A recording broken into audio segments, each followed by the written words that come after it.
Welcome. Housekeeping. Housekeeping. Avon calling. Avon calling. And I believe we're going to be live in a second. I think we are live, folks. We are live. We're live and styling and profiling. Welcome. Hello, everyone. This is Al, Red Sox fan. And I have Dog Sidious and Chris from Stratomatic, Delaware with me. Holy crap, that's a sound check. Yes, it is. Uh-oh. All right, so take two.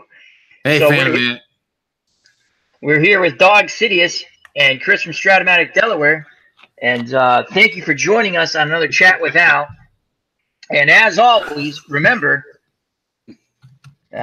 we put, I forgot to put the links in the chat. Anyway, links to the friends of the channel are below on the page. Hold on a sec, Al. As everyone's laughing away. Did someone fart? Damn it. It was a chair, I swear. Oh, my Lord. Lordy, lordy, lordy. Woo! All right, let me read out the quick friends of the channel. I forgot to put it in the chat. So check out Ron Juckett Retro Sports. Link is on the page. Also check out our wonderful friend Dog Sidious and Chris from Stratomatic, Delaware. Links are also provided on the page, as they really want to mess me up here by laughing. That's okay. I am a pseudo professional at this. Blackman 94, whose new name is Fanomatic Saint. JD. Al, we still have a horrible echo here, dude. It's not on my end. I'm off. Wow. What's going on? Yeah, because I have everything off. No, I think I do. Hold on. I'm not hearing an echo now. Please hold. Okay, that's me. That's me. Take 15. Here we go. Okay. Here we go. Check out Ron Juckett. Dog Sidious, who's with us today, and also Chris from Stratomatic, Delaware. What's blazing in sports? T-Dub, all things boxing. Fanomatic, who is Broke Black Man 90, Broke Black Man 94. Say that 52 times fast. Movie and TV reviews. Higher Ground Gaming with Eric. ID Gesture, who, if you want to learn about Craps, the dice game, he's been doing that. It's very interesting. Let's go win some money. RNGIDP with Craig, Phil the Issues Guy, Espo Strat Baseball Network, Tabletop Baseball Plus with the Earls, Mosley Boxing, Menino for video game play, EO Sports League with Elin, Bleacher Bums Gaming with Anthony, another wonderful channel, Johnny Indie Boots, Game of Thrones, Max Cornelius, Retro Baseball, Tribes Fan 879, Retro Baseball, AU Pack, Mule Clinton Parks, Mr. Utah Mike, Citadel for Trivia, Dog Sidious. I love him so much, I have him on there twice. Chrissy Oldstones, John St. Baptiste, Appa Replay, that is a blog site, and Lady Wolverine's Dead. Woof! All righty, who do we have in the chat here? We have Fanomatic. Hello, Fanomatic. And Milt. Good to see you guys. And now, I will turn it over to my good friends, Dog Sidious and Chris from Stratomatic, Delaware, as I take a sip of coffee. Well, Dog, go ahead and give a howdy do, and then I'll do my spiel. Oh, okay. Hey, everybody. Welcome to our Saturday night events here on Al Red Sox Fans channel. Pleasure to be here once again with Chris and Al. I'm really enjoying doing these, so and great to see everybody in here. Milt, Fanomatic, and the folks that are lurking right now. Who else is in here? No, that's all it said. Hi so far, but welcome everybody. So, yeah, we'll be back on my channel next weekend, Saturday night, 10 p.m. And you guys know the drill by now. So we talk a little pop culture and kind of whatever we kind of come up with, and we jump into whatever rabbit hole the chat usually leads us into, or wherever Al leads us into too. So with that being said, I'll hand it over to you, Chris. Do your thing, my man. All right, Dog, Al, thanks, guys in the chat. Welcome. This is Chris with Stratomatic, Delaware, and Do a lot of tabletop cards and dice game videos, tutorials, projects on my channel. If that's up your alley, check it out. And definitely subscribe to Dog and Al's channels as well, and all the other channels that are part of our community. We all support each other, so just help us grow. This week, I'm going to bring you Coach's Corner. Coach Walrath is bringing you college football top 25 scores from around the country. So give me a couple of minutes and we'll go through this. Number 1, Alabama. They beat Arkansas State 57-7. They're 2-0. Number 3, Georgia over number 24, South Carolina, 41-17. A win for the Bulldogs. South Carolina is 1-1 now. The Buckeyes, number 4, they routed Rutgers. They're 2-0. They win 52-3. It was a showcase for the Bucks. I watched a lot of that game. Wisconsin, 45-14 win for the number 5 Badgers over New Mexico University of New Mexico. So they're 2-0. Number 6, Oklahoma wins 49-21 over UCLA. They're 2-0 as well. Most of the teams are going to be 2-0, but I'll still say it. Number 8, Notre Dame. The Church wins 24-16 in a squeaker against Ball State. But they're 2-0. They're in there. They may drop a little bit on Tuesday. We'll just have to wait and see what the polls say. Number 9, Washington. The Huskies in a 24-3 win over North Dakota. Huskies are 1-1. They lost to Auburn last week. We have number 11, LSU. The Tigers, 31-0 over Southeastern Louisiana. And the Tigers are 2-0. Number 12, Virginia Tech. They win 62-17 over William and Mary of the Yankee Conference. The Virginia Tech, they are 2-0. And we have other games in progress. So if I'm skipping some in the polls, I'll come back to that in just a moment. And we're going to touch again at it in a little bit, Chris, too. So like you said, you'll go back to it. Continue, my friend. Yep. All right, number 14, West Virginia University. Hoopy U wins 52-17 over Youngstown State, the Penguins. So West Virginia is 2-0. Number 16, Texas Christian, 42-12 win over SMU over the Mustangs. So TCU is 2-0. Number 18, Mississippi State, 31-10 win over Kansas State. So MSU is 2-0. University of Central Florida, number 19. We got a couple of not often there teams in the top 20, so that's pretty exciting this year. Hopefully they can stick around. UCF, they win 38-0 over South Carolina State. They're 2-0 now. Number 21, Boo U. That's Michigan. Boo U. Or Boo Hoo. They win. Sounds Boo like. U wins 49-3 over West Boo U. Michigan beats Western Michigan University 49-3. Michigan is 1-1. They lost to Notre Dame in week 1, 24-17. University of Miami completely owned and shellacked Savannah State 77-0. Hurricanes. Hurricanes are 1-1. Number 23, Oregon. They beat Portland State 62-14. So they're 2-0. And games that we've got going right now, and we are real down to the wire for Clemson and Texas A&M. The Aggies are hosting number 2 Tigers, and they lead 28-20 at the moment. And it is 2:22 to go here in the 4th. And I'm trying to get my mouse to work, and it's not working. I got 4th and 3 from the Clemson 27. Clemson has the ball with 1 minute and 17 seconds to go, folks. Roll down the current games for me real quick, Dog, if you would, because my screen's reloading. Okay, I've got again, we have Clemson over Texas A&M 28-20 with 1:12 left to go. 1st and 10. Texas A&M has the ball on Clemson's 49-yard line. We've got Alabama State getting shellacked by Auburn 49-7. That game has about 12 minutes left to go in the 4th quarter.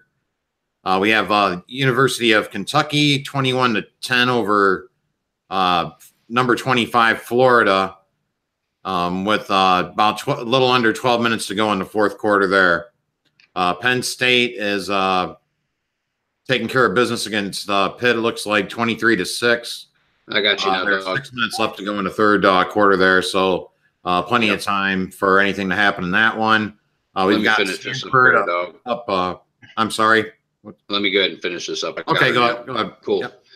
Dog, Sidious, thank you very much. No problem, my friend. Finishing it up, we have a couple of ranked teams playing each other. The number 10 Stanford is playing number 17 USC. USC has the ball with 13:45 in the third quarter, but they trail 14-0. Boise State, they are hosting UConn. That game just underway, 9:42 left to go in the first. Boise State has a 3-point lead by a field goal. In a couple of games that have not yet played, one that hasn't gone off yet. Number 15, Michigan State, the Spartans are going out to Arizona to take on the Sun Devils. And that game is going to be starting here in about another 13 minutes. So that is it, guys. Coach's Corner. Back to Al. All righty, thank you. Great job, Chris from Stratomatic, Delaware, and Dog Sidious. Great job, gents. And joining us is the original OG. How are you, my friend? Doing well, my friend. How are you? I am okay. So what we're going to do, we usually do as Dog Sidious and Chris from Stratomatic, Delaware, you know, a little pop culture and things like that. And we have Devin on, again, the original OG, and he's into military gaming and also sports, but he has a wonderful military gaming channel.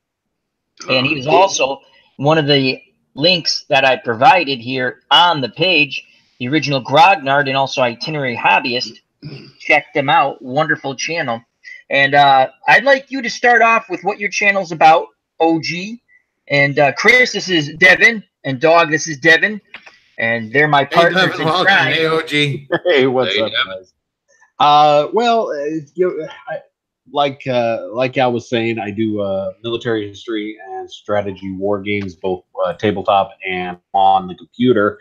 The name original Grognard kind of comes from Grognard is an old French term. They were the old guard of Napoleon's La Grande Armée, and they had to have 10 years in service, 3 campaigns, and they were actually the only units, the only troops that could actually complain to Napoleon and not have punishment be given to them. And Grognard is French for grumbler. So it's kind of an old military term for anybody who's a grognard is kind of a grumbler, and it kind of goes along with a lot of old school military war gamers in both the tabletop and miniature community. So you know, I'm old school. I started gaming in 1980. So that kind of means I've been gaming longer than most of my opponents have been alive. So I just kind of decided, hey, I'm, a couple of my forums, they just started calling me the Grog, and I just kind of went original Grognard from there, and just shortened it down to OG, like kind of original gangster, but I'm the original Grognard. So mostly the channel is the OG. So yeah, mostly the channel is military history and strategy games, but I also do some sports games, mostly games from Clay.com, second season football, Face to the Mat wrestling. I used to do Stratomatic way back in the day and did a lot of the old school Avalon Hill stuff. Their college basketball game, Status Pro baseball, Status Pro football. So yeah, that's me. That's what I am. I'm kind of old school before school was even in when it comes to tabletop and computer gaming. Thank you very much, Devin. I love your intro to your channel. That is a Grognard, right? Yep, that picture is actually one of the few surviving members of Napoleon's army at Waterloo that was taken, several years after the battle. But yeah, that guy was one of the French Grognards, the old guard from Napoleon's army at Waterloo. Great entry to all your videos with that, and that's a nice benefit to have, that you could complain to Napoleon and he's got to listen because he likes you. That's kind of cool. So I'm glad you could join us. Glad to be here. A quick question, Devin. Do you like college football? Not really. There is the part of me that appreciates the strategy behind it, but as far as actually just sitting down and watching it, college sports have always bored me to tears. I apologize. I know that's heresy and blasphemy. Oh boy! Oh boy! Oh boy! I know. That's okay. No worries. So yeah, as long as you don't dislike Ohio State, we'll take it another way. Are you okay with Ohio State? perfectly fine with Ohio State. We love you. I loved you already, but now we're easy to please here. I'm not even an Ohio State fan. I'm an Ohio State fan now. I root Buckeyes. What happened to me? These guys, these wonderful gents I have with me. So, Dog Sidious was in the Navy, OG, and I know you were in the military. I was in the Navy for 7.5 years. Yep. I ended up taking a medical after the first Gulf War. So we have two veterans here. So thank you for your service. I would like to say thank you to both of you. Definitely. Absolutely. Thank you. So I just wanted to point that out. So I would like to touch. Burt Reynolds passed away. And I have to admit, I loved Burt Reynolds. I enjoyed his movies. Yeah. And one of my favorite movies of all time was Deliverance. No, Longest Yard. Squeal, boy, squeal! Yeah, that was a little squeal every time the Red Sox lose. Oh man, that was one of the most disturbing. What was that, Ned Beatty? Ned Beatty. Imagine when he read the script. Let's do my Ned Beatty here. Right away, Mr. Luthor. Yeah, oh yeah, he was in Superman. That's right. He was. Okay, Mr. Luthor. Imagine when he gets there, right, to that part in the script. And I think there's a mistake. It says, "Did you read this part? Did you? Something really bad happens. Did you read this?" What's anyway, buggery? that was Burt Reynolds' first big role, actually. But my favorite Burt Reynolds movie, again, The Longest Yard. That was a wonderful football movie. And have you gentlemen seen the original Longest Yard? Been a long time, but yes, definitely. Yeah. So that had some of the best football. They had Ray Nitsky, Joe Kapp. Mm-hmm. Yes, they broke my freaking nose. He broke my freaking nose. Mm-hmm. Anyway, Burt Reynolds, God rest your soul. It just he had some. You know, people don't realize what a big star he was. He was the #1 draw up until, I want to say, from the mid-'70s to the early '80s, #1 draw in Hollywood. Mm-hmm. And a story that they told, once again, that I've told a couple of times on my channel and to people, his comeback movie, Boogie Nights, he hated. He got nominated for an Academy Award, and he fired his agent. He turned down that role 7 times. And then he finally took it. He hated the subject matter, but he was great in the movie. But anyway, I love that film. I did too. That's my favorite Burt Reynolds film. Sure. Excellent movie. He hated it, but it was an excellent. So I just like to go down some of my, Longest Yard, Cannonball Run, Smokey and the Bandit, Boogie Nights, and then I get these mixed up. He played the end, honorable mention with Dom DeLuise. That was pretty funny.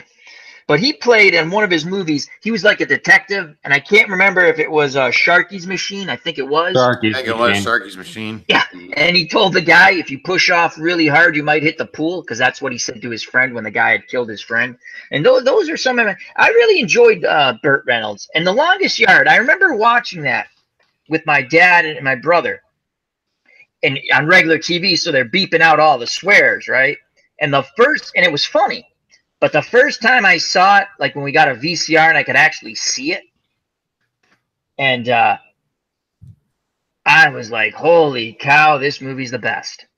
With, we lost Devin. Anyway. Oh, good. So, I didn't do it this time. I did not do it this time. I was looking, too, making sure Al didn't... my hands are on the paper. We'll get him back in a moment. We'll get him back when he jumps in the chat. So, but anyway, The Longest Yard was just so much fun. The prisoners versus the guards, and then a whole backstory. Just a fun movie. Then Smokey and the Bandit, iconic, right? Jackie Gleason. When I go home, I'm gonna punch your mama right in the face. I don't recommend that. I don't recommend that. No one do that, please. Bend over, I'd like to kick your ass. As the original Grognard says, it was all him. OG, do you want to come back, or did we offend you or something? I don't know. But wait, I think he just by accident. Yeah, okay, let me send the invite. Okay, you guys take over and just share if you want your Burt Reynolds, and I'll finish up when we come back with just a couple of things on Burt Reynolds, because I really did enjoy him, and thank you very much for the laughs, Burt. Go ahead, Dog. So I guess my biggest Burt Reynolds memories is, because I was born in like around 72, so Smokey and the Bandit was like a big thing, and I really hadn't seen like Deliverance till probably like when I was like maybe like in my 30s or something, right?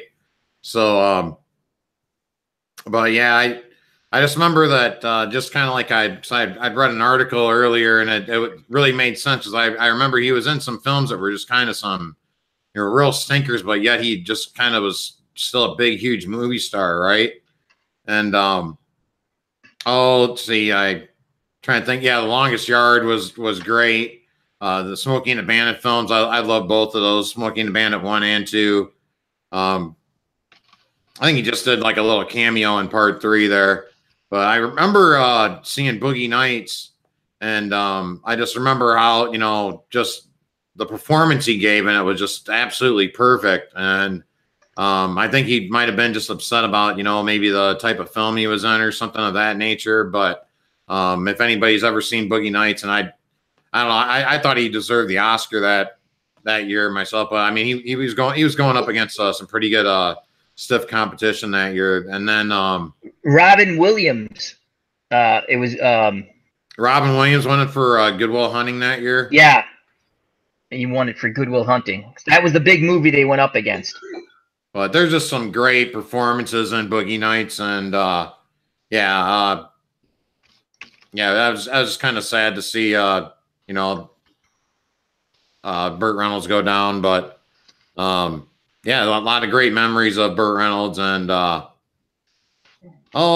he played for Florida State, I think. And yes, I think he did. He was a Florida State Seminole. Was an excellent football player. Oh, there was another film I remember him doing, Hooper. Do you remember that one? Oh, yeah. He was the stuntman. And now that you said that, there was another one where he was a bootlegger. And I'd like to say hello to, I think, the Cubs, the Bears was in the chat before. I think I saw him. So, yeah, he played Gator. I think it was called Gator. He was a bootlegger. Okay. Basically, like a prequel. I think that's where they got the idea for Smokey and the Bandit. It was a little more comedy, obviously, in Smokey and the Bandit. But well, I think he also played a bootlegger in White Lightning. That's another one. That's right, Devin. Thank you. And he was just, those roles were made for him, And I liked Sharky's Machine. I did like that one. That was at the end, and all of a sudden he fell off, and that's what happens in Hollywood. Your star goes, yeah. But he had a comeback with Evening Shade. That was a TV show I enjoyed, where they had him as an ex-Steelers football player. He went back to Arkansas, Evening Shade, Arkansas. I think it was Arkansas. Evening Shade, Arkansas, to coach like the high school football team and be the phys ed teacher and the health teacher. And that one had a good 3-year run, but they had a lot of top-notch stars on that. And the salaries of the actors and actresses actually brought the show down, because they couldn't pay everybody. And he always had his friends on his show, and he was going through that divorce with Lonnie Anderson. Yeah. Anderson, so that was kind of, So Strat, what are your thoughts on Burt Reynolds? I honestly have never been a huge Burt Reynolds fan. I've enjoyed some of his movies a lot. Smokey and the Bandit, Cannonball Run, Deliverance. I watched The Longest Yard. It's always a shame when someone that is a huge part of our lives passes away, even though you didn't know them. You knew them through their art, through their work, through their reputation. Yeah. And my heart goes out to the fans of Burt Reynolds that are mourning his passing. Never really was a fan, so not really any opinions one way or the other. other than the obvious, you know, you never like to see anybody pass away. Right, So, right. No, that's fair. That's R.I.P. fair. Bert. I That's guess he fair. grew his mustache. Did you guys know that? The reason, like, I found it kind of uncanny because, like looking back at his old photos, I mean, how much he looks like Marlon Brando, like a younger Marlon Brando. Yeah. So good yeah, point. he had grown that mustache and you know, basically to kind of He have his own started off. stick, I guess. One of his first big TV roles was Gunsmoke. He was on there like 4 or 5 years, and they told him, I just read that article, they fired him. And they said, oh, you're not a good actor. And he was talking to Clint Eastwood, and he goes, what are you going to do? And he made a joke with Clint Eastwood. He goes, I'm going to go get some acting lessons. They said, I'm not a good actor. So I guess he proved them wrong. I like Gunsmoke, but they should have kept him on. But You know, it all like worked Milt, out. I'm sorry, Al. No, go ahead. Milt brings up a great point. Like, you know, Best Little Whorehouse in Texas with Dolly Parton. Remember that one? Yeah, that was a funny movie. I mean, that's what he was mentioning. It's like he could make some, you know, films that might not be, I don't know. I've never seen the film, you know, to tell you if it's any good or not, guys, but I don't think it won any awards or anything, did it? No, it was just a silly comedy I mean, that was like actually probably a step below Smokey and the Bandit, a couple of steps. He can make some stinkers, you know. Well, I think he called them turkeys. That was his term he used. He said, I can make some turkeys and still be a big star. And he was. I mean, and I think we talked about this before on one of the past live streams. We mentioned how he had turned down the role of Han Solo, right? Yes. And thank God, because that would have been strange. Yeah, it would have been a Burt Reynolds film. It wouldn't have been a Star Wars film. Yeah, Mark Hamill would have been all depressed when Burt Reynolds is kissing his sister. Oh, yeah? Exactly. Devin, OG, are you a Star Wars fan, or just out of curiosity? I'm a huge Star Wars fan. The original trilogy. Everything they've done since then is not Star Wars to me. We went to see The Phantom Menace when it first came out, my wife and I, if I remember correctly, walked out about halfway through it because I just couldn't stomach it. Wow. It was not Star Wars to me. And every single movie since The Phantom Menace, I haven't even bothered with. You know, I kind of keep an eye on YouTube and, you know, what other people are saying. But no, it's not Star Wars to me. The Star Wars is New Hope, Jedi, or Revenge of the Jedi, Empire, and that's Star Wars. It's always been Star Wars. I remember going to the theater with my parents in 1977, like 1 week after opening, to see the movie. And I was, 8 years old, 9 years old. Changed my life. Again, I like Star Wars. What caught me, as you just say, you know, you're a kid and you go to see that, and it's the words, you know, and then you're reading and the music. That was just like awesome. It's interesting because Dog Sidious and Chris from Stratmac, Delaware are huge Star Wars fans. I'm a casual Star Wars fan. I like again, I'm an original 3 movie person. Of the ones that the prequels, the ones that they made since, my favorite is Rogue One, which is a side story. Because it reminded me, and you'll get this point. Well, you might not agree where I'm going with it, but the Dirty Dozen in space. That's what it reminded me of, and I did like the Dirty Dozen. So, but hey guys, Chewie's in the corner. Can he say hey real quick? Absolutely. Let's say hello to Chewie. Go ahead, Chewie. Said hi. How's he doing tonight? Doing well. He's doing well. He's shedding, you know. That time of year. Let me just go to the chat real quick and see who we have in there, see if there's any questions. So right now in the chat, we have Tribes Fan and we have Milt K. Ryan Hurren. I missed him. How are you doing, buddy? The Cubs, the Bears. I knew I saw the Cubs, the Bears in there. And Chrissy, Old Stones. And JD. And I don't see any questions yet. Milt K says, Rogue One reminded me of an EU novel, which was cool. Which one? And Phenomatic. Milt, which one? I think Chris, did you ask that? Yeah. Which novel? I think he was just referring to the EU in general. Not that it reminded him specifically of a EU novel, but it was just kind of set in that EU. And for those who don't know what EU is, an expanded universe. It was all the comic books and novels and everything that was done after Star Wars under license, which Disney completely did away with gutting, the last 30 years of history. Oh yeah, we talked about that. Oh yeah. And what are Devin? What are your thoughts? And then we have talked about it, but because we have your perspective now, which I think is going to fall in line with our perspective. God, I love how I bring people on the show who just agree with all of us. Isn't this awesome? So, what is your perspective on that, Devin? With what Disney has done, I know you already said. This is a family friendly show, right? Well, you sort of, yes. Okay, well then I guess I really can't say exactly what my feelings are, but let's just say I hate it. Okay, and I'm just gonna leave it at that. It was a bad idea from the very beginning. I knew it was they were just buying it from LucasArts just for a cash grab, and I knew that the movies were just gonna swirl the toilet because Disney, yeah, okay, Disney's great at doing kid stuff. They're good at doing computerized animated, but they've never really been able to jump into the adult market effectively. And and as soon as I heard, yeah, they're getting rid of the EU, it's like, great, Mara Jade's gone, Admiral Thrawn's gone. Okay, granted, got rid of those stupid lizard creatures, the Vojan or whatever they were. I hated those. So I'm good with that. Yeah, but yeah, I know I'm not a fan of it. Of course, by the same token, I really wasn't a fan of what Lucas was doing with a lot of this stuff. I mean, they didn't have him touch Revenge and Return. Empire Strikes Back and Return of the Jedi. He was mostly hands off on that. And those were good movies. As soon as he gets his fingers back into it, Phantom Menace, he's not that great of a director. I think there was just too much CG. For me, one of the big things I didn't like about the prequels, besides the storylines were weak, the CGI was way too much for me. And I get it, epic battle scenes. I know it was all explained to me. I'm just saying too much. The CGI didn't bother me that much. No. It's just how they handled Anakin and Kenobi's relationship. Because you remember the very first episode, Obi-Wan is going on pontificating. He was my best friend, yada, yada, yada. In The Phantom Menace, we saw them doing nothing but argue the entire time.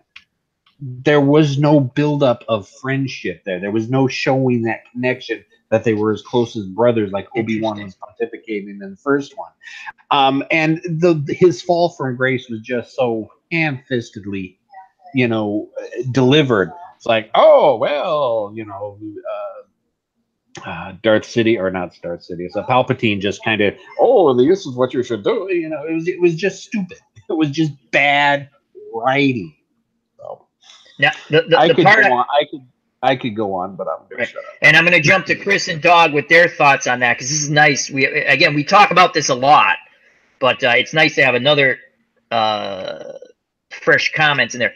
The third one out of the prequels was the one I liked the best, because it just gave you the backstory on how he became Darth Vader, and had that little Searchers, the movie with John Wayne, sort of like that little Searchers theme when he goes to get his mother and he kills all of the sand. That again, not the best movie, don't get me wrong, far from it, but that of the prequels, the third one I enjoyed the best. And again, it had that, I compared things like I already did, like with Dirty Dozen, and that had that Searchers quality for me. And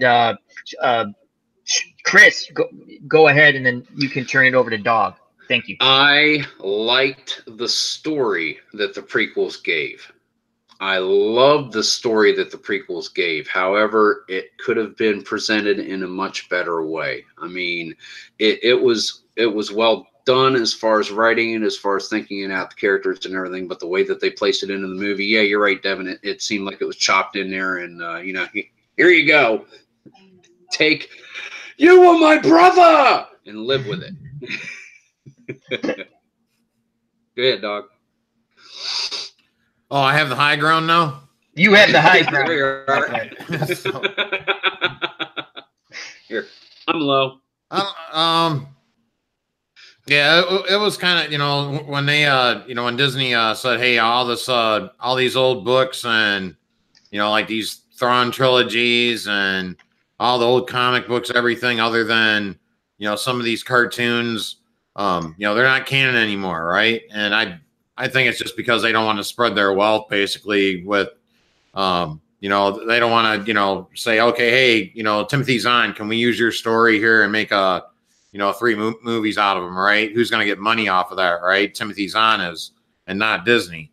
So I think that that's kind of, I think that I always look at kind of the sinister things in that aspect. But I found it interesting over the week. That was kind of some of the big news that had hit was on the Star Wars Rebels trailer had hit on YouTube, and it's got over 100,000 dislikes now. Wow. And I think there's, I don't even think there's, I'll check before the stream's over, but it only had maybe 10,000, maybe 9,000 likes. It might be like 1 to 11 ratio or something like in those lines, right? I mean, the Star Wars Rebels is obviously for kids, right? But yeah, they're not going in the right direction to keep, you know, the real I guess the general base of Star Wars fans kind of happy right now. And I mean it's things like that show it. So that's the big news I've seen over the week. And yeah, I feel with you, OG. I know exactly what you meant there. I went through watching the Phantom Menace, and until I got, I remember just kind of, it felt like I was waiting like 2 hours just to get to that awesome lightsaber duel. And but by the first time I ended up, first time I watched the Phantom Menace on opening night, I walked out of the theater just going, was that possibly bad? And I went back and saw it again the next day just to make sure that, maybe I wasn't crazy or something. I mean, I'm crazy, but. Oh, we're all a little bit crazy. But yeah, but I mean, yeah, there's no such thing as normal. There's different degrees of insanity, I think, but. Insanity is Disney repeating the same crappy movies over and over again. But Insanity is taking a second bite of chitlins just to make sure that the first bite did taste that bad. It did taste like shit, didn't it? Do you ever do that too? You're like, you drink something or really? Something and this tastes horrible. Try this. Like your friend's gonna really do that, right? Isn't that what happens though? Where they always go, "Hey, this tastes like crap. Try it." Yeah. Sure, buddy. It's not chocolate. It's not chocolate. Don't eat it. Oh God, we were. It was like two, because that just came up at work. Someone goes, "Hey, we got." They're always trying to sell stuff at work. Like where I work. I work for a hardware chain in the corporate office, so we get all this free crap, right? And sometimes there's food product, right? And someone goes, "This tastes like shit. Did you try it?" I'm like, "No, I don't want to try it. You just told me it tastes like shit. Why would I want to try it? You got to try it. It's horrible." But okay. And then they go like, "Oh my God, it does taste like." I mean, I've never actually had shit in my mouth. I don't think. Maybe as a child I might have, right? I don't remember. I hope now. Okay, probably not. Let's skip that part. But anyway, then you find someone else who goes, "Hey, this tastes really bad. Why don't you try it?" And everyone, by the time it's over, everyone in the office is telling each other how bad it freaking tasted. And we're all happy. I don't know. So anyway, that's how we went off on that subject. I apologize. Well, do you ever notice people do the same thing with scents? "Oh, this smells horrible. Smell it." Yeah. No. You already told me it smells horrible. I'll take your word for it. Yeah. You remember? That's why I don't need confirmation. You remember? Smell my finger. No, I don't think so. You Smoking the Bandit. Just because. I'm sorry. Cannonball Run. Burt Reynolds was with Dom DeLuise. They had the ambulance, right? And they had Farrah Fawcett as the patient, and they had the proctologist guy as the doctor. And he was always like, "I only need this for my tool," and he had his like 2 long fingers, and he was always doing this, getting it right in people's face. They're like, "Yeah, easy, doc, easy," So. But yeah, that's the other one. Remember Scratch and Sniff? They should have came out with a mock one. You go to scratch it, and like, "Oh my God, it's vomit." They have these jelly beans that taste. So it's like a game. Like there's good tasting ones, and there's god awful ones, and there's Sweaty a spinner. socks are horrible. Oh. So someone brings it in, and I'm an idiot, right? So I'm like, "Are these those fake jelly beans?" They're like, "No, it's a game. Spin the wheel." And I'm like, I don't want to spin the wheel. And they're like, the president of the company spun the wheel. Spin the wheel. I'm like, okay, I'll spin the wheel. Because I turtled, right? So you spin the wheel, right? And I'm like, oh, it's either barf or popcorn. This should be interesting because they look the same. It was barf. It was disgusting. Yeah. So I don't recommend it. Don't get them. They're horrible. But I guess it was a fun game. I don't know. I got sick. So, but anyway, the show has digressed quite early. Thank you, Devin. You're excellent addition to the team. We love it. Usually Just we try to doing my job. We usually try to stay serious for what, 35 minutes, maybe. All right. I made a mistake earlier on the live stream. I want to admit my fault here. So it's a Star Wars Resistance trailer, not Rebels, whatever. So it's called Resistance. Yeah. It's got 105,000 dislikes, excuse me, and 12,000 likes. So that's what happened there, folks. So I wanted to correct my mistakes. That's what we do. It's not a mistake.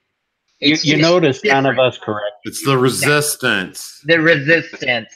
Let me go to the chat real quick. Tribes fan says Aaron Goldhammer from WKNR in Cleveland knows what horse crap tastes, as he did taste some after saying he would if Baker Mayfield went #1. Ooh. Oh, I didn't catch that. Oh, that's a good one. Bin Boozled. That's thank you, Tribes fan. As Chrissy Oldstone says, all hail the Empire. Okay, we have to admit it. Devin, just in case you didn't know, I'm an Empire fan. Dog Sidious is Dog Sidious. And, you know, we're trying to convert our good friend Strat Delaware to join. They say it's a dark side, but it's very enlightening. So, you know. Well, I've been an Empire fan since kind of the Admiral Thrawn series. He's probably the most compelling character from the EU I ever read. I pulled for him so much, and it broke my heart when he was killed. But no, I'm Empire mostly. A little bit of Rebel, but mostly Empire. You know, it's funny you brought that up because last week we were talking about how we wanted to see Star Wars go. And again, I'm a casual fan. I mean, I watch the movies, but you guys know everything. It's awesome. And Chris Stratomatic Delaware, is that the character you brought up when I was saying they should go and give you the Empire point of view? But you got to make it a likable character. You can't make the guy a dink. You got to make do one on Grand Admiral Thrawn and his rise to power when he went out to the unknown regions in the outer territories, and then his coming back while he's out there while the Empire is getting destroyed, and then his resurgence during the if you want to remake it canon, the Heir to the Empire trilogy of books. Which, Al, if you wanted to read something that is what you want in a movie, read those 3 books by Timothy Zahn. Timothy Zahn, yeah, because I brought up. I don't know, Devin, if you watch Game of Thrones. Or you read the books, there's a side character, Uncle Kevin, who in the book, not in the show, they kind of don't do anything with him in the show. In the side character, you get his point of view in one of the chapters where he starts turning things around. Then he gets assassinated. But the great phrase, the writing by George R.R. Martin, was sometimes when he's assassinated, because he looks at them and he doesn't understand why they're, I'm doing things that are good. Things are working right now. I've taken Cersei out. I'm molding. I'm helping her young son, who's a good, nice kid, right? And we're going to do things the right way for everybody, right? And that sometimes that phrase or the phrase. Sometimes good people are on the wrong side. I'm not saying I agree with that. I'm saying because, if someone's doing good for everyone, the way I look at it, they're doing good for everyone. I get why they assassinate him because they don't want things to go good. They want things to go bad so they can continue to say it's those people's fault, even though he was. So Chris brought up that the Admiral, who you just brought up, and now I'm going to have to go read these books. Chris, when you get a chance, when you get a chance, Chris or OG or even Dog, send me like not a link, but just remind me on one of my videos, or because I forget stuff all the time. I'll just send an email to you right now, man. Thank you. Because I want to read I want to read. Now, are they comic books or books? It's like a novel. They're novels. Yep. Okay, yeah, they're novels. Yeah, they're regular, full-on 260 some odd page. Okay, novels. not that it But matters. they're good, solid, steady reads. So don't. Yeah, no, because that is so cool that you brought it up. Then Devin, that's why as soon as Devin said it, I said, hey, I think that's the character you brought up last week. Yep. And Dog, what do you feel about that? Would you like to see something? To see that. Yeah. I think I mentioned, and I think like that's what you would really like, Al, is what kind of like what Chris was saying is like, cool. let's do Grand Admiral Thrawn, and let's show how he, became this master tactician, if you will, and what he went through, his backstory, and why not? I mean, you would get a view of the Empire, so and I would love to see them actually try to recast the old, recast Han Solo and Princess Leia and Luke Skywalker, kind of 5 years after Return of the Jedi, if you will, and try to do Timothy Zahn's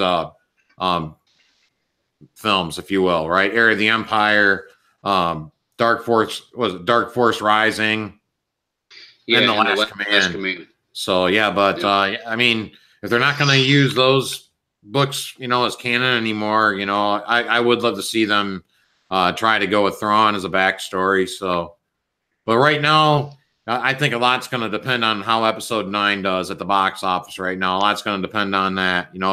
If Episode 9 ends up, shattering, the box office record, if it ends up beating Force Awakens, who am I to say what they're going to do? The sky's the limit at that point, but I don't think that's going to happen. There's a real possibility that Episode 9 could flop. So then they might just have to go, maybe on a film by film basis. So I don't know. What do you folks think, chat? I'd like to see it. You guys, that's all. You guys have brought that up. People in the chat over our previous chats have brought that. The book series again. I didn't even know there were this many books in this, all these different series. That's why I told Devin, and I've told you guys before, I like Star Wars, but I didn't realize the whole tremendous universe they have. And once I found that out with like Milt and other people in the chat, talking about Christy Oldstones and people talking about these books, I'm like, well, if you had the subject matter, why wouldn't you use it? And then again, you guys explained to me. Said this. Yep. Yeah, I said this last week. The reason they don't use it, the reason that they kicked all that stuff out as canon, is because all of the wonderful Star Wars lore that had been created over the previous 30 years, it left Disney with this expanded universe in about that much space to make a movie. And it was tying their hands, and they really needed to open their horizons as far as where they could go with stories. That's why they declared it no longer canon. Sucks, yeah, but they needed to make room for themselves. Granted, don't like what they've done so far. That's another rant that we'll probably get into here in about 2 or 3 minutes, I'm sure. But they needed to do that in order to try to give themselves space to be profitable. So I think it's really interesting that we think that if they went with that, again, I'll say Admiral because I will butcher the guy. I don't really remember. But if they went with that Admiral from the Empire, that would be a nice way to try to revitalize the difficulty they've had with the movies. And again, whether you like them or not, the movie, to think that the Star Wars series would lose money on movies, holy crap. It's Star Wars. You should be able to put out a decent product, and you're going to make a ton of money on the movie, on the toys, on the video games, on everything. But again, go ahead. I'm sorry. They took the second most popular character in all of Star Wars canon, behind Luke Skywalker, Han Solo, and they couldn't make a good movie out of it. That right there should tell you everything you need to know about the direction that Disney is taking the Star Wars franchise. Now, some people have said that Solo flopped because it was too close behind Rogue One. It was less than a year after Rogue One came out. People were saying, oh, but it was Star Wars burnout. It's like, no, it's Star Wars. Nobody ever burns out on Star Wars unless you're giving us bad Star Wars. So yeah, it just there's that childhood naivety of me that says yes, maybe they will take a look at what they've done wrong, fix it, but I have no hope of Disney doing that. And I'm a cynic from the word go, and I apologize. No, that's fine.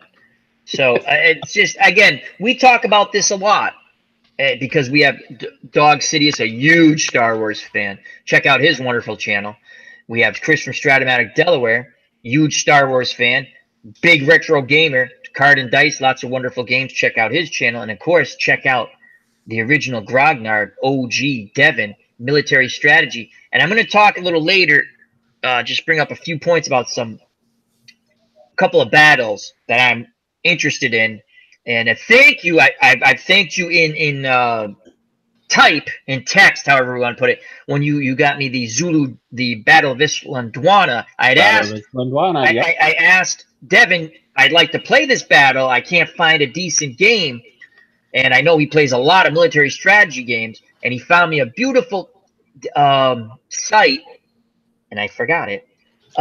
But they had the Battle of Islandwana, and I played it. I put it on my channel. It's one of the things. I've got 400 views on it. I kind of giggle because I'm not. It's a lot of fun, and I got you can say Islandwana, but you can't say Thrawn. I can't say that. I can say Islandwana. Yes, I can. I can say Islandwana. Yes, I can, because I've seen the movie so many times, and I read about it. But it's a great military game. And there's a couple other ones a little later I'd like to talk to you about, and that will be a little later. So I'm going to turn this over to Chris and Dog, and we'll riff from there, Devin. And also, I'm going to take a look at the chat. So chat, throw out things. This is the way it goes. And then also, Chris, whenever you want, just at the, you can, I don't want to say interrupt. That's not the right terminology, but we'll do another college football update because I like that, and that was Chris's idea. Great idea, and Dog jumped in with that too. So we'll do a little college football update. The Red Sox lost today, 5-3. So all you Red Sox haters can be all happy. Everyone who hates Boston, and we're all bad people in Boston. Yeah. So I'll turn it over. I'm going to go to the chat here and throw out any things you'd like us to touch base with. And I'll just, Milt says Disney screwed up Luke's backstory in TLJ. The Last Jedi. Thank you. The Last Jedi. That'll be hard to do in the movies, maybe in Rebels, LOL. Mm-hmm. Hey, Devin. Yes, sir. I believe it was you. You did a couple of line of sight things and demos with Itinerant Hobbyist a couple of months ago. Yes. Yep, we were using the advanced to brick system. Yep. I thought that was you. Cool. What are some of the military games that you play? Myself, I've got some older Avalon Hill games with the hex boards like Gettysburg, Fortress Europa, Advanced Squad Leader, Battle of the Bulge, a couple like that. What are your go-tos, man?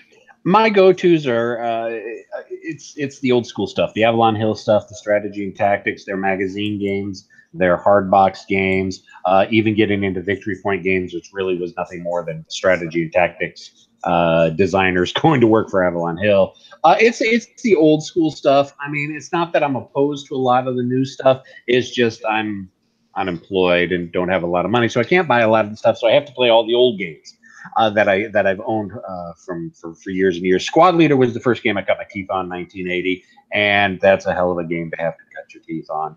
And pretty much I have owned or played the entire Avalon Hill catalog, majority of SPI strategy and tactics catalog, Victory Point games. I've done a lot of GMT stuff. If it's out there and if it's World War II or modern, there's a chance I've either played it or know a lot about it. So yeah, and computer games as well. Like I said, I'm unemployed. My wife has Parkinson's, and I'm pretty much a stay-at-home caretaker for her. So I have a lot of free time on my hands. Well, thank you. I have a lot of free time on my hands. So. Yeah. God bless you, Devin. I took care of my mother for 6 years till she passed, along with my brother and sister. But I was here with this room. I'm not going to go through the whole thing. We converted this to her room here. And Yeah. God bless you, my friend. One quick thing in the chat. Milt says Q&A. What do you guys think of Quentin Tarantino wanting an R rating for Star Trek movie he's directing? So that's an interesting question. So can I just say that I hate Discovery? I will just say that right now. The new Star Trek Discovery. Yeah, I'm an old Star Trek absolutely- person. I never watched any of the new ones. Yeah, the old Star Trek. I mean, even the Next Generation was good. Cisco was okay in DS9. 7 of 9 was the only positive aspect of Voyager. And the original Enterprise, that was okay as well. But Discovery is absolute crap. I think it would be great and hilarious to see Tarantino do an R-rated Star Trek movie. It'll never happen, but he can't do any worse than, Bloom Everywhere with the guy that's directed the last couple of them. Yeah. His name. I think it's a different. I think it's a different. Thank you, J.J. Abrams. Thank you. That's like when they made the Three Stooges movies a few years back with the people who did Something About Mary, the two brothers, and they wanted, not them, but the studio says, well, we want you to bring in these actors, and they're like, well, we have our own actors in mind, but we want to make it, so who do you want us to bring in? And they had mentioned Sean Penn and Benicio del Toro and somebody else who I forgot. And so they're all bouncing off these ideas off the two brothers who did Something About Mary. I can't remember. The Coen brothers? I don't think it's the Coen. The Coen brothers did Brother Out Bar, I think. Anyway, the two. I'll tell you. I'm on it, Al. Thank you. Maybe it is. I'm horrible with names. So the funny part about that, because we're talking about an R-rated Star Trek movie. So Sean Penn was supposed, and I can never picture this, was supposed to play Mo, right? I just don't picture it, right? And he's saying how he wants to play it. And the Farley brothers, is it the Farley brothers? Farley brothers. Thank you. So yeah, one of the brothers, yeah, because the Coen brothers did Brother Where Art Thou with George Clooney, which is a good movie. They do good movies. Or I like them. And thank you, Old Soldier, says the Farley brothers in the chat. Yeah, or Farley, whatever. They were saying to these, Benicio del Toro and Sean Penn, and I forget the third actor, they go, you've seen the Three Stooges, right? We're doing a Three Stooges movie.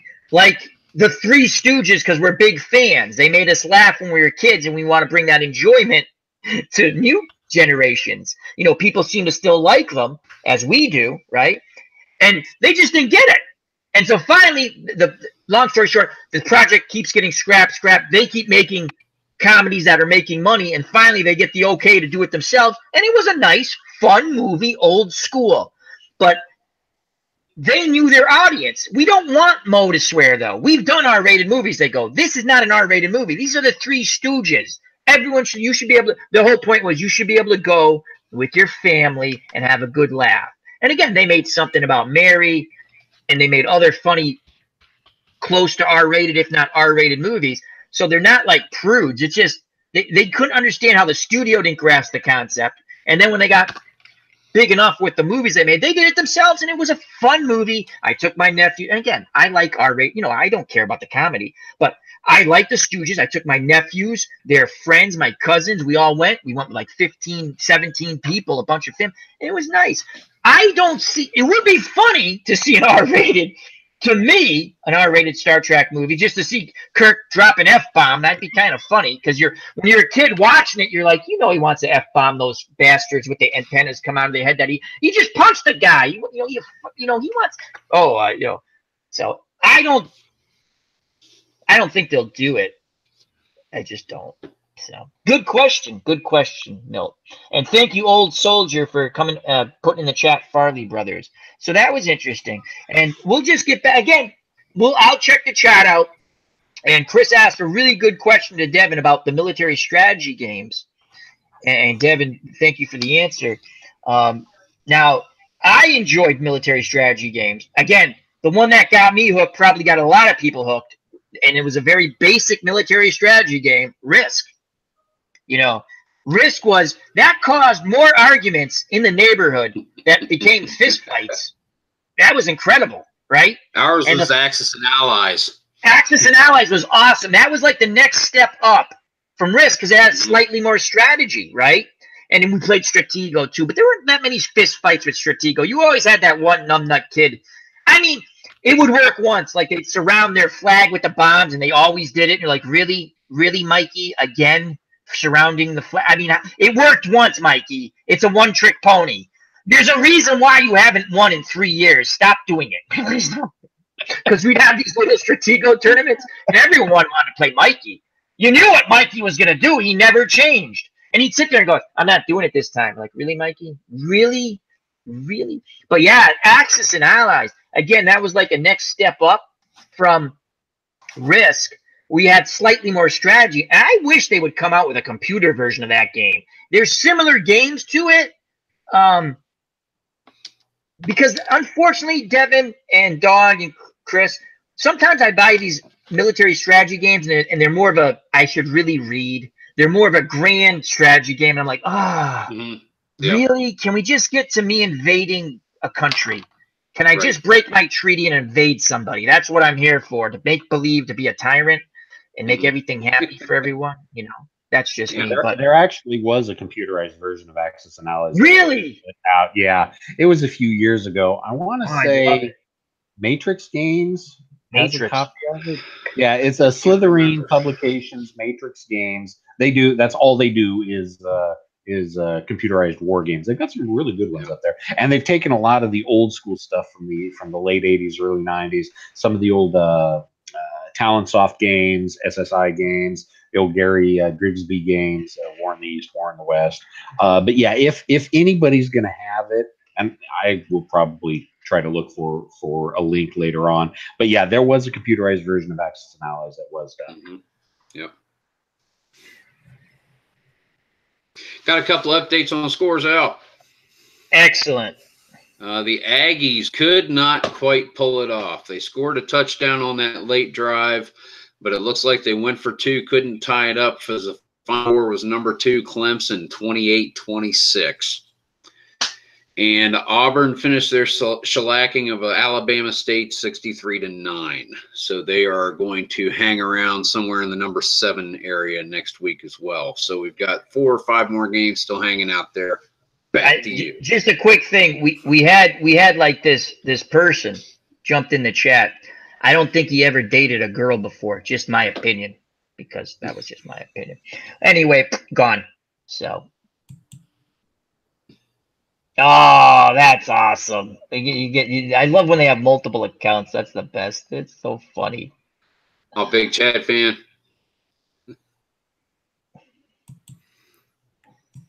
You gotta love them. Anyway, enough of those foolish human beings who just, I don't think they've ever actually interacted with the opposite species, I'll say, No. Anyhow, yeah, Axis and Allies was one of my favorite games. And a lot of fun. Dark Tower, did you ever play that one, Devin? Oh, yes. I was the one that turned you on to the web version. Yes. A couple, 3 weeks. I forgot. Yes, I haven't checked that out yet. I got my brother that game for Christmas about 4 years ago or so, and every once in a while we break it out and play it. Yeah. You hit the big time when you got these. Hey, Jill, I think it's you. Jill. I do. Poor Jill. Jill can't get a date.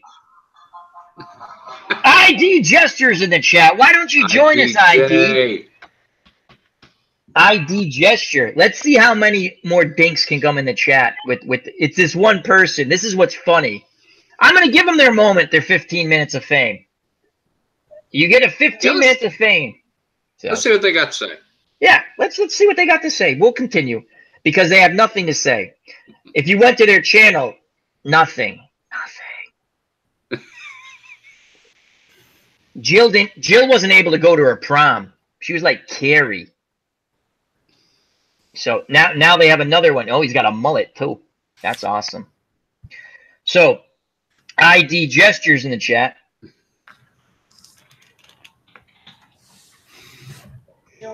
Well, say something funny for God's sakes. The guy, we don't block him. He's got nothing funny to say. I'm going to assume that's all. So, anyhow, enough of these fools. Enough of these We got fools. dead airspace as all four of us are like Yes, looking yes, in a because we're different waiting for direction these in the idiots to screen. say We're like, something come on. funny. They have nothing good to say. Oh my lord. Ah, there he went. Oh, well. Take our sport away. All right. Anyway, you know you've made it when you get those numbnuts. Oh well.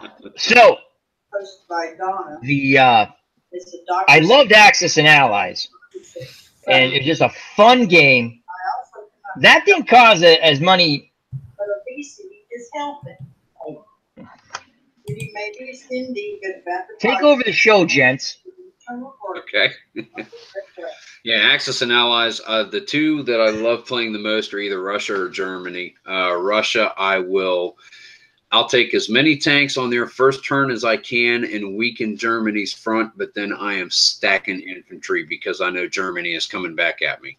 I am stacking infantry. I'm making him roll 3s against my 2s because he's got a lot more probability to put units on the board. Yep. If I'm Germany, man, I am rolling armor like crazy. I am just smacking, but I'm not going so far overextending myself. I'll go one territory at a time, stop, reinforce. Next turn, one territory, stop, reinforce.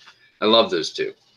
I think one of the biggest problems when I saw my friends and I played, I'm with you, Chris, they'd sometimes overextend. And that's with any game, a military strategy game. Mm-hmm. You overextend yourself, and Devin will tell you, you got to stay supplied. You got to be able to protect your territory. Risk was the great one. Again, you negotiate with your friends right in front of the other people. Look, I will let you have this country. You help me out. We whack out this person, and then you turn on them because that's the way it worked. You know, it's just the way it worked. And then we always had. There was a girl called Angela, right? Her brother would sit there and tell her everything to do. If you took her to a craps table now, she would win a ton of money. She would roll 666s all day, and you're sitting there going, "Oh my god, I have 666s on a craps table." No. I'm talking about for Risk. Like she would roll gotcha, 6s or double 6s, whatever it was, and it was 2 dice, right? Go ahead, Al. Sorry, buddy. Yeah, you don't want to roll 666. That's you're at the wrong craps table with 666s. So she was the luckiest roller. You know, you'd have like 25 guys against her 3, and she'd just be like rolling out 5, 6, 5s and 6s, 5s and 6s, and you're sitting there going, "What the hell?" Didn't know what the hell she was doing, but God, she could roll those dice. Better to be lucky than good. That's for sure.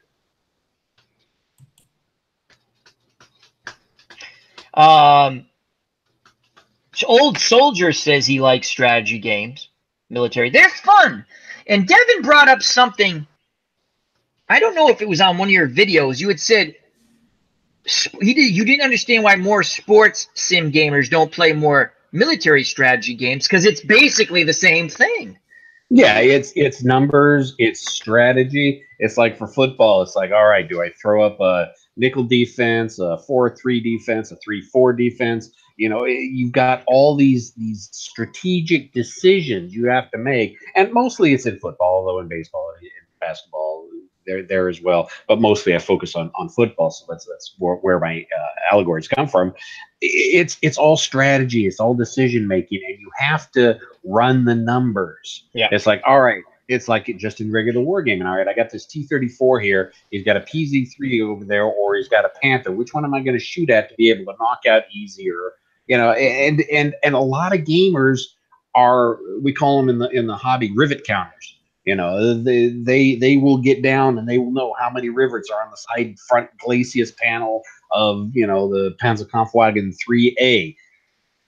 It's the correlations between gamers, war gamers, and sports gamers are so intermeshed with each other. It's just, I've never understood why I don't see more crossover between the two genres. Because at the end of the day, we're all geeks. I mean, you're either a sports geek or you're a gaming geek. I man. Yeah, You know, right. it's Not a bad thing to be. Not a bad thing. Anytime we hear dice rolling on the tabletop, we're having a good day. Yep. The interesting thing, ID Gesture just mentioned on his channel, he has a craps game simulator. I watched some of it. I caught the end. I was watching before, but I didn't jump in yesterday in the chat, and I watched the end the other day. And he just said, and it's interesting, and you can download it for free. An ID Gesture, when are you going to come on live with us?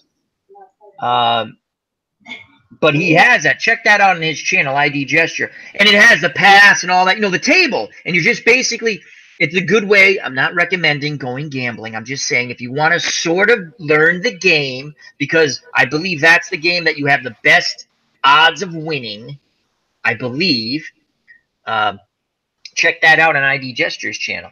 And ID always goes, Al, when are you going to have me on? When are you going to have me on? When are you going to have me on? Every time I ask him in the chat, he never replies. I'm talking about on his chat. So. But yeah, I like military strategy games. I like Order of Battle. That's a PC game, World War II. And one of the Battle for Singapore, and I'm starting that out now. I put one video up on my channel. I'll do it again. And I'm lucky because I played it like 3 times.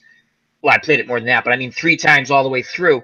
And the 4th time I played it, I did everything I wanted to, where the British did not have any armor. If I remember reading correctly in the History Channel things I've watched and on YouTube, why the British didn't have even crappy tanks in the Pacific where they were is beyond me, because again, I know it's a game, it's a sim, but they gave me the ability, Devin, Chris, and Dog, to have a couple of armored units, and I took them. And that made a huge difference, that I was able to win the scenario. You still lose because Devin will tell you, I believe he's nodding his head, so and I'm sure he's familiar with the game. I think we've chatted a little bit about. I am very familiar with Order of Battle. Chris and Dog, you can't win. Like if you lost historically that battle, you lose, but you can hold them on. Like they give you these little things to do, like slow them down and this and that. And I was able to complete almost even a side task, except for one. If I had time, I think I could have won. But I think the computer was getting mad at me going, you can't win. You're not supposed to win. You're not supposed to have armor. Well, you let me have the ability to get it, so I took it. But that's what's fascinating, the what if factor. I love it. I'm not great at it, but it's fun. And I give Devin and Itinerary Hobbyist tons of credit, because they play most of what they do is just like Chris from Stratomatic Delaware and tabletop baseball and anyone who's doing I do a little bit of the dice rolling with my Fran Tarkman game. You have to remember the rules in your head. I'm like, oh God, there's no PC to tell me what to do. I give you guys a ton of credit. I'm actually developing, quote unquote, a football game. I went from modding my Fran Tarkman game to actually trying to develop one, taking awesome. Yeah, and I'm getting there. And and once I get to that point, I'm going to share it. I'm going to have Chris look at it with me, as well as Dog, and possibly even Devin. Last weekend or the weekend before, I started working on a football head coaching game, and I put it on today, and a couple of guys, they got copies of it. Ron's got a copy. So it's like an alpha test kind of thing. But if you can design a game, it's awesome. And I'm the type of person, I think everyone in our community is. It's not like, oh, so-and-so is developing a game. Oh, now I want, it's. I think there's very little. I don't think there's any jealousy in our community whatsoever. But yeah, it's kind of an ID Gestures developing a hockey game, and Bleacher Bums Gaming developed a really fun boxing game, and that is awesome. And that's going to be coming out soon. I can't wait to get a hold of that. But it is kind of fun, and it all came about just me. Reverse engineering Fran Tarkman, because I only had 1 season. And I was like, well, how did they do this? It's not that hard to figure out. And then from there I expanded. But with the military, with the military strategy games, the other one I'm interested. So I was always been very interested with the Battle of Singapore, because the British actually, besides having bad planes and no armor, had all the advantages, if I read it correctly, where they had the manpower, this and that. And they basically, at the end, just gave up. I know they were in tough shape, but the Japanese played it off so well that they just they almost used a Viking tactic where I don't remember the exact city that they took over on their road to Singapore, but they basically killed all the prisoners, and they did it on purpose to say they wanted resistance to stop, meaning if you don't surrender, this is what's going to happen. But just with anything, whether it's a football game or a baseball game, you see the mistakes, or well, they are mistakes because we know what happens. But then you play the Monday morning general, the Monday morning quarterback. What would I do in that situation? It is fun and interesting. I always wondered, why didn't they have armor? Now I have a game. I can put armor in there. And you just use some basic, and it was the beginning of those battles. It isn't right before Singapore I'm going to continue to play, but it's a lot of fun. And what battle, whether it's Chris or Dawg, and Dawg is more of a Dungeons. Devin, did you ever play D&D? I was a huge D&D geek. I was still running as a dungeon master up until a few years ago for my groups. Cool. Dawg, do you have any questions for Devin regarding D&D? As he just said, he's a huge Dungeons and Dragons fan. As Dawg's reading the chat. I haven't played in, I don't know, a few years. Like once in a while, like I get together with some of my friends and stuff. But what got you into it, and why have you stayed with it for so long?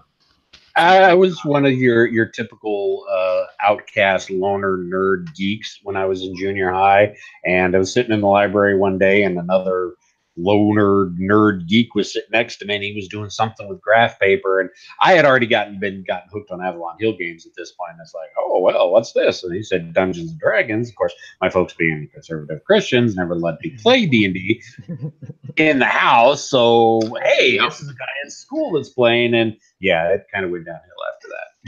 That's what I loved about it, because I was always a numbers kid, and I think I fell in love with I think I saw my first Monsters manual. I think it was Fiend Folio or something, if you remember that one, right?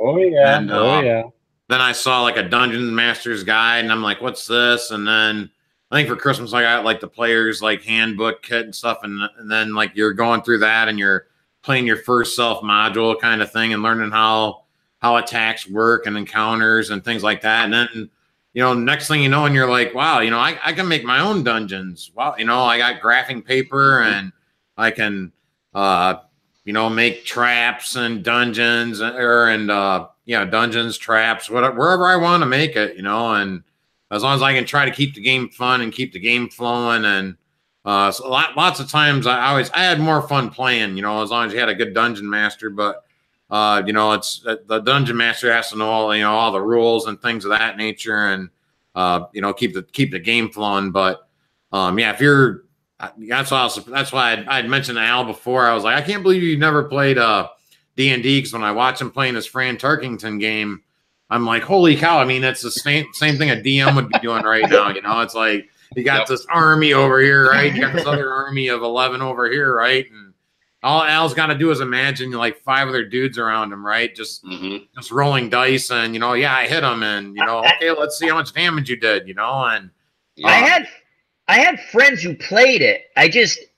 I probably would be more in tune to it now, because at that age I was like, not that the whole black magic kind of thing that some people interpret it as. I just didn't get the concept of like what? I don't get it. It's not Risk. They're trying to, you get to work as a team and pick your own characters and things like that, and I just fell in love with it, man. I had all those textbooks, and I love the lore, and I played the easy version again. I played Dark Tower, which is a really dumbed down.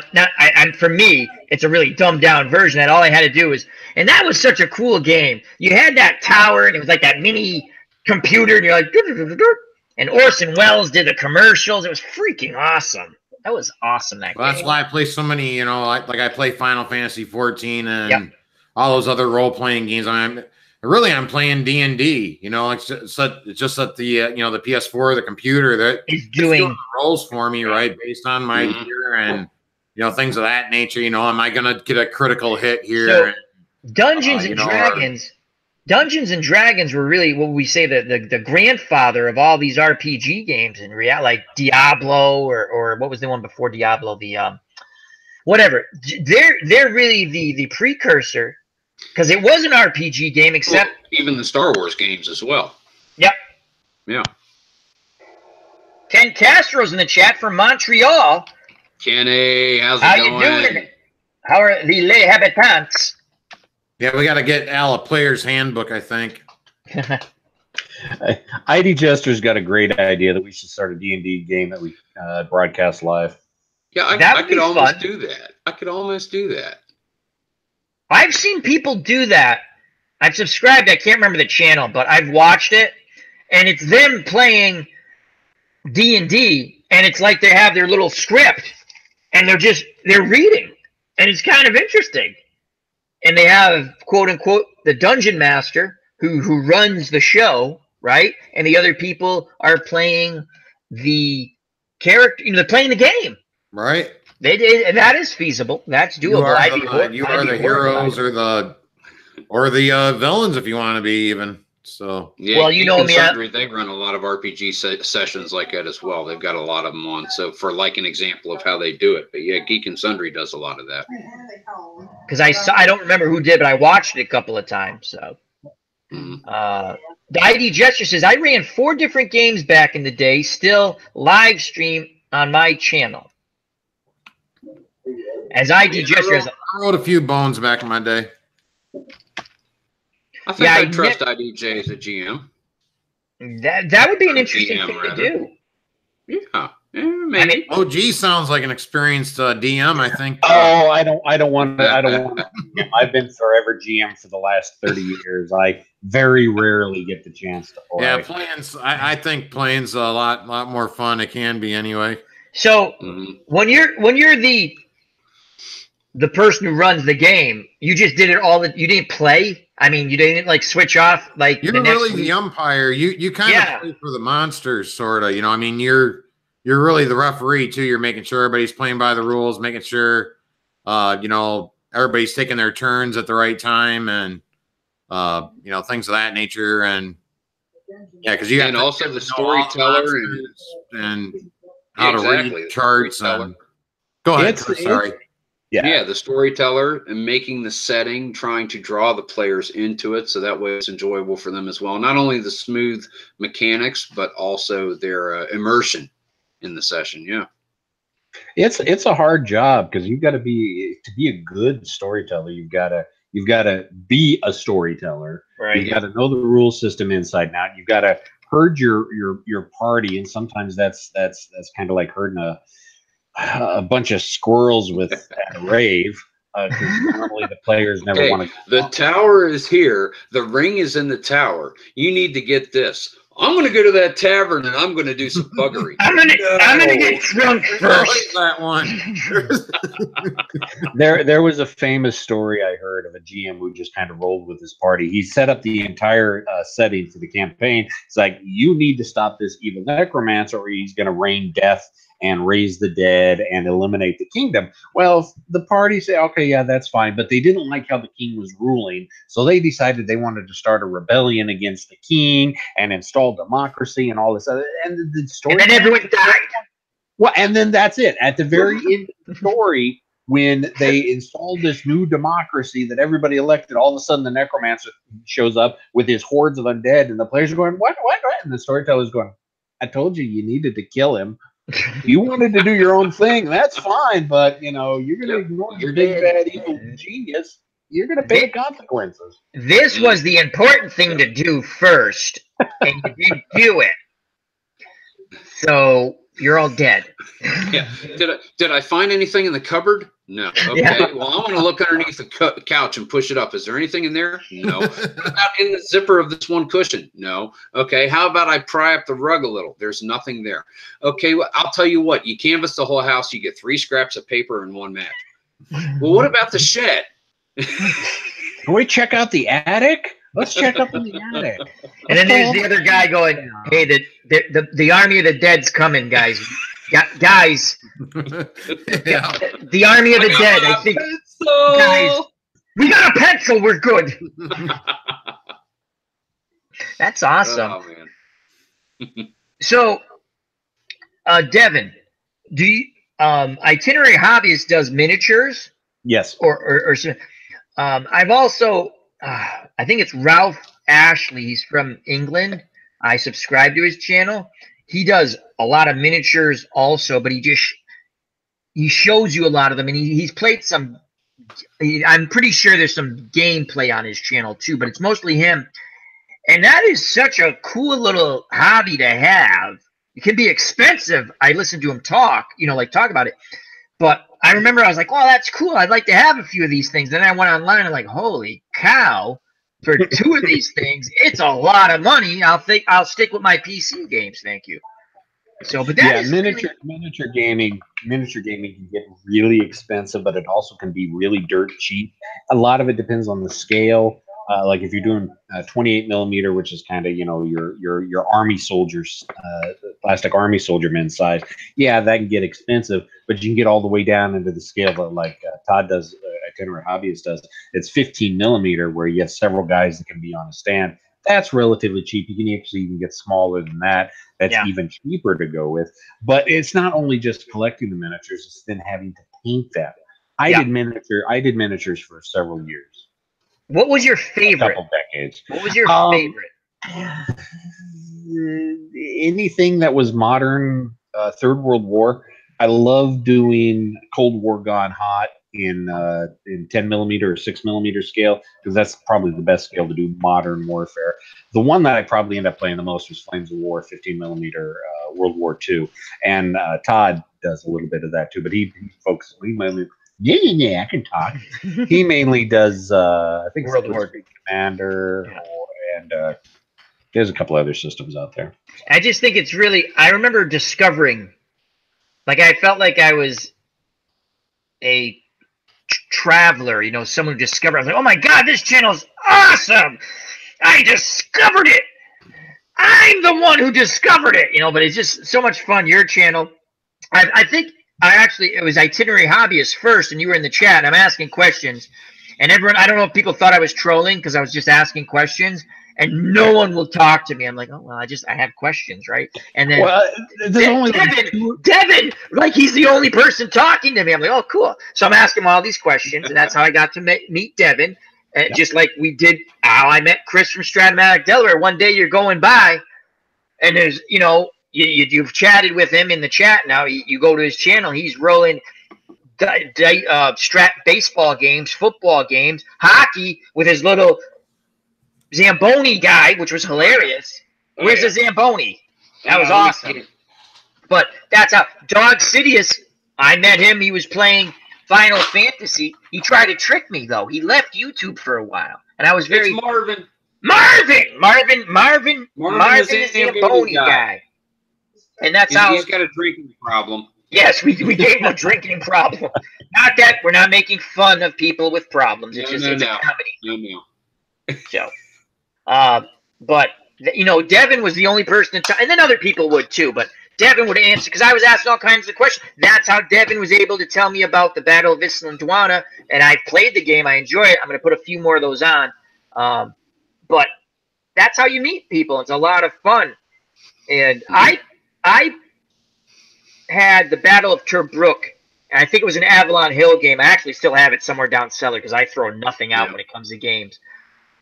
And with me as a kid, I wanted everything to be quick. You know what I mean? I wanted to play it like Risk. I just wanted to. It was so cool. It had all the little squares, and I told you.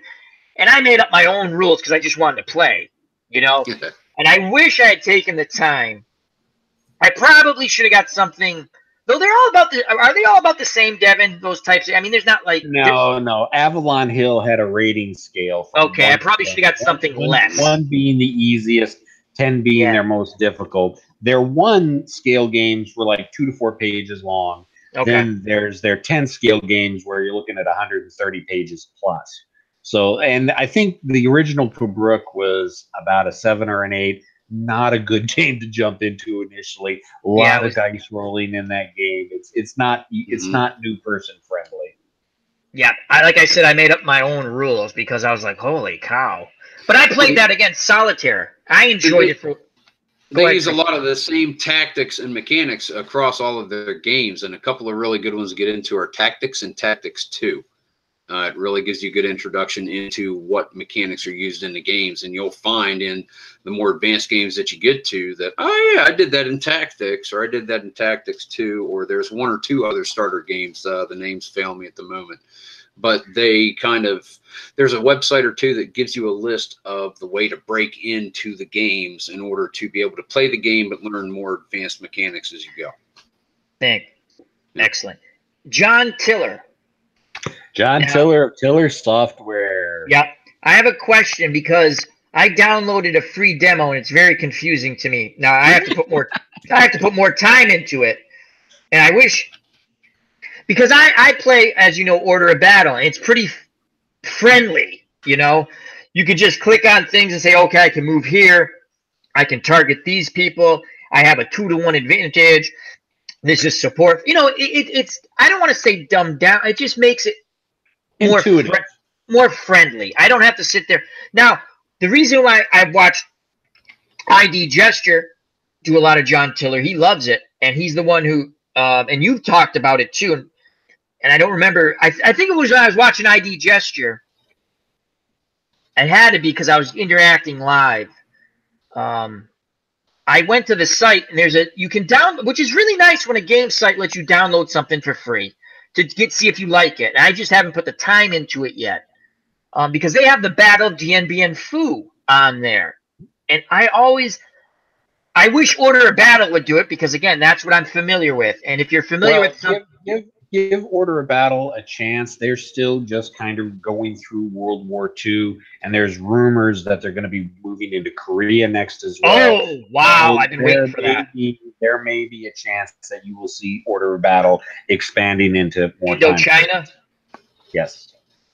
Because I think it's a cool I like it. I love it. It's a cool strategy game, and it's fan-friendly. And I don't mean the other games are not good games. It's just I picked up on that quicker. I watched ID play a couple of games, and I was like, I want that game. And then because I learned my lesson, Devin, Chris, and Dog, make sure it's not a grand strategy game. Because I'm saying, oh, God, I don't want to micromanage the economy for the 18th millionth time, you know. Hey, guys, no emergency, but I'll be back in a few minutes, okay? I'll step away for a second. Everything okay? Yeah, everything's good. I'll be right back. All right, so Chris will take his leave. And Dog, is there anything you'd like to add to the discussion? As I'm just talking military strategy games with Devin, I'm so excited. You know me, I get excited like a little kid. I'm not as experienced with the military strategy games. Like I played a lot of chess when I was a kid, and the original military strategy. Yeah, I mean, I kind of stuck with that. I played Stratego a little bit and a little bit of Risk, but not. You know, like I think you know, a lot of, you know, some of the groups were playing Risk, and I was playing D&D at that time, or yeah, but I didn't play a lot of the military strategy games so much. But sorry, I didn't have much to add. No, that's fine. No. I just very similar. I mean, it's all based on odds and things of that nature. And now, Devin, can you just go through real quick? I butchered the name. It's the first, one of my series I really love that you did, and I like them all. But you did the 3 different games in the battle, and it was Abu Aguila. 1967. Okay, good. It was the 6-day war. Israelis versus basically the entire Middle East. Yeah, which is what the wars usually are.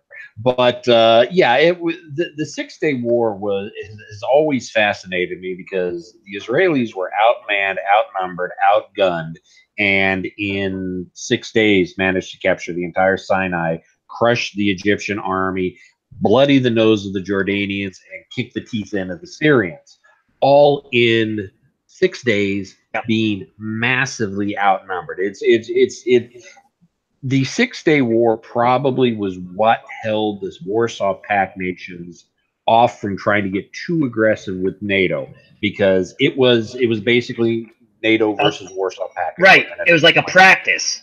It basically was a practice, and the Egyptian armor, which was all Soviet armor. Yep. Yeah, T-55s. They even had a battalion, or no, they had a regiment of ISU 152s from World War II, and they just underperformed at every turn. Now, it could also be said that the Egyptian crews were not as well trained as the Soviet crews would have been, but just from, ballistics of, all right, these tanks are outmatching their penetrating armor at these ranges, our tanks have got to get so much closer. It probably was the one thing that really eased off Warsaw Pact having the serious idea of invading Western Europe.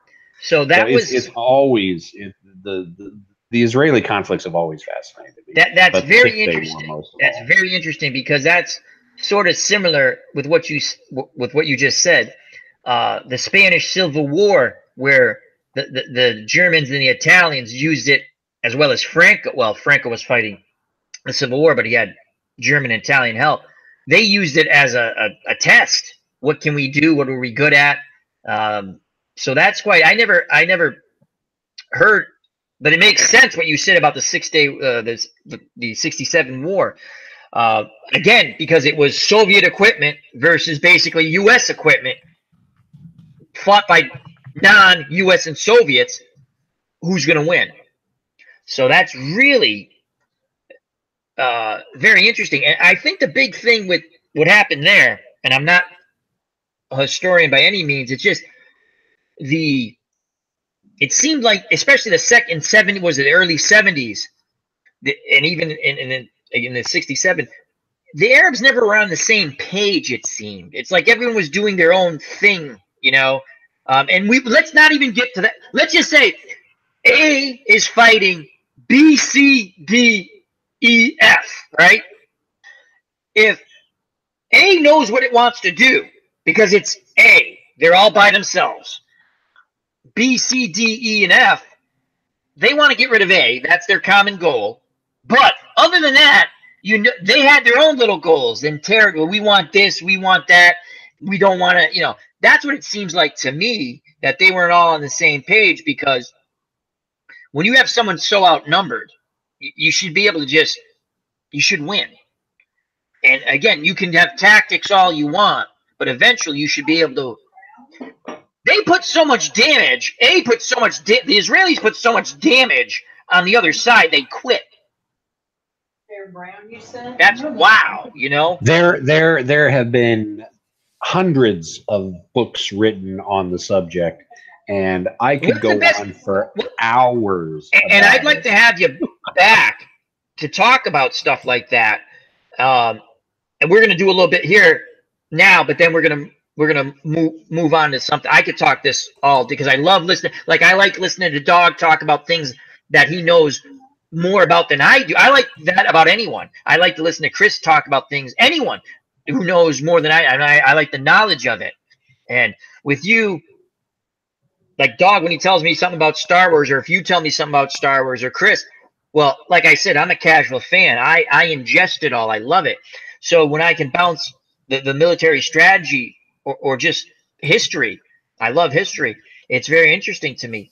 What book, when it comes to that subject, or books or documentaries, and again, I loved that you did the 3 different games and how the engines worked, because I'm going to do something like that. I have so many projects going on my channel that I push back to. I'm like, I'm going to play this one game on 4 different types of football games, but then I was like, I got to push that back because I'm doing other things. Not that anyone cares, but in my mind, for my 3 viewers, and but it's which you're one of them. Thank you. And Dawg's number 2. Thank you. And Chris, thank you. But it's just, what are some of the better, I guess, in general, for that subject matter? And then I'm going to throw one more DNB and food question at you, just because that is the battle that intrigues me the most. I mean, there's Custer, there's this one, Dewana, as you know, but DNB and food. But what was one of the better books, documentaries regarding 1967? I'll put together a list for you, and thank you. and I need to get your email, and I'll shoot you off an email. Cool. Give you some documentaries on YouTube that you can look up, plus some books that have been written on the subject to kind of give you a basic primer on it. Because honestly, the Middle East is a maelstrom of insanity. Yeah. That's the way to put it, unfortunately. Yeah. Then, all right, one more last thing, and then we'll move into a different direction. Dien Bien Phu.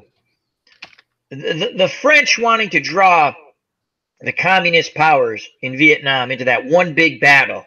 And in theory, it's still stupid, but I get what they're trying to do. Let's draw them in, and we're going to bait them with this base that it looks like we should get annihilated. And unfortunately, they did get annihilated. So we're going to literally let ourselves get surrounded. But their whole theory was we can supply it by air. We have an airstrip. Now, again, not thinking it out really well. It's what was it, over 100 miles away or something like that, where the supplies were coming? It was an insane distance. Right. For the time period to try to supply an outpost that far away. Add in the fact that the French underestimated the capabilities, the numbers. I mean, it was a giant fiasco from the word go. They thought they were going to be fighting against a bunch of pig farmers, and they didn't realize how many of them there were going to be. Yeah. Now, just a couple of minutes, and I could talk all night about this, bounce out of it. But so again, that's the idea. Draw them into a big battle. Now, I've read things, I've seen things where they always expected the U.S. to come in and bomb the living crap out of the mountainside. That was their plan, possibly. That big bombers, we get them here, we bomb the living daylights out of them, we win. That was and it's a theory.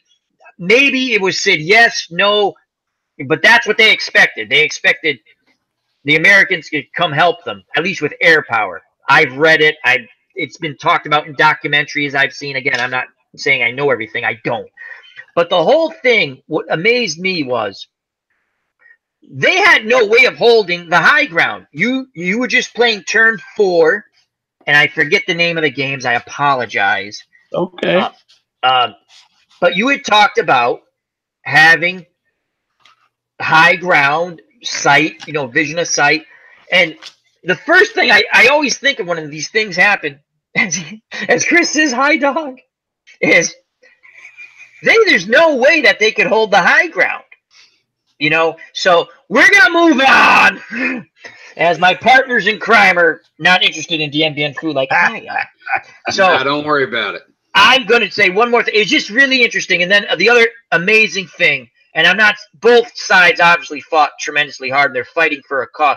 But the French were basically made up of legionnaires, so non-French citizens, except for the officers. There were French there, but mostly legion. What amazed me was they had people volunteering after the day one when the battle starts. That airstrip's gone. They had people volunteering to reinforce, meaning jump in with a parachute, get shot at, and try to get to help their comrades. I just thought that's an amazing. And the feats that the Vietnamese, they got large artillery pieces into those mountains, and they dug them in, and then they fought, and the French put a lot of damage on them, and then they went down to that trench war, like dig. It was just very interesting, but a bad mistake to get yourself purposely surrounded. Not good. They should have abandoned it, like the folks on Little House on the Prairie or something, and blew it up or something. Remember when they all left the village at the end of when the show? Yeah, leave nothing. Right. But the problem was, dog, they couldn't leave. Like in Blazing Saddles or something. Yeah, when they were pretend to burn down the town.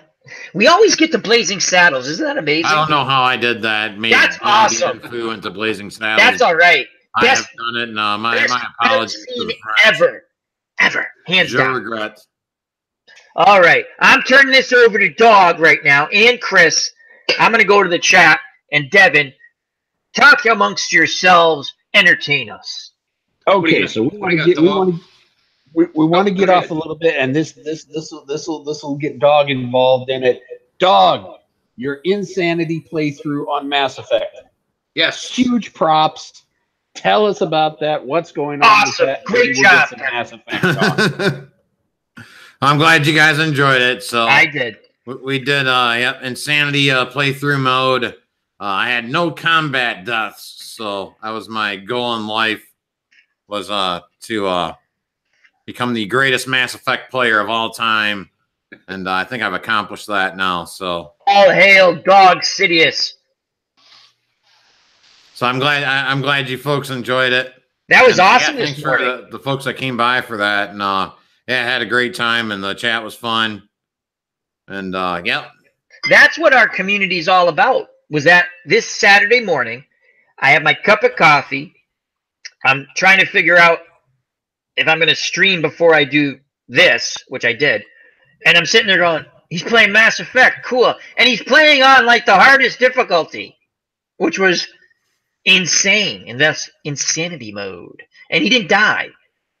And he's talking away, and he's like, oh man, I took some damage. Let me just whack out these guys. I'll get back to you in a second. What are you guys all bunched up over there? Do you know who I am? I'm Dog Sidious.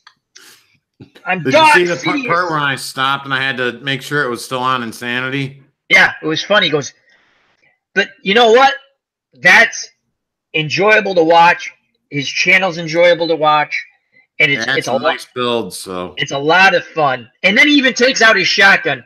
I thought it was a thump gun, you know, like shooting grenades. Yeah, the Piranha. And it's just a shotgun. I'm like, I want to tell him, no, that's okay, because this isn't really going to work well for you. But he's still blowing things away with the shotgun. Let me get up close. What? Let me smack you. Boom. Okay, now to the next one. Dog Shepherd. Exactly. And if you've ever played any video game on the hardest level, it's hard. That's why it's the hardest level. And that's great job, Devin. Props out to you to bring that up.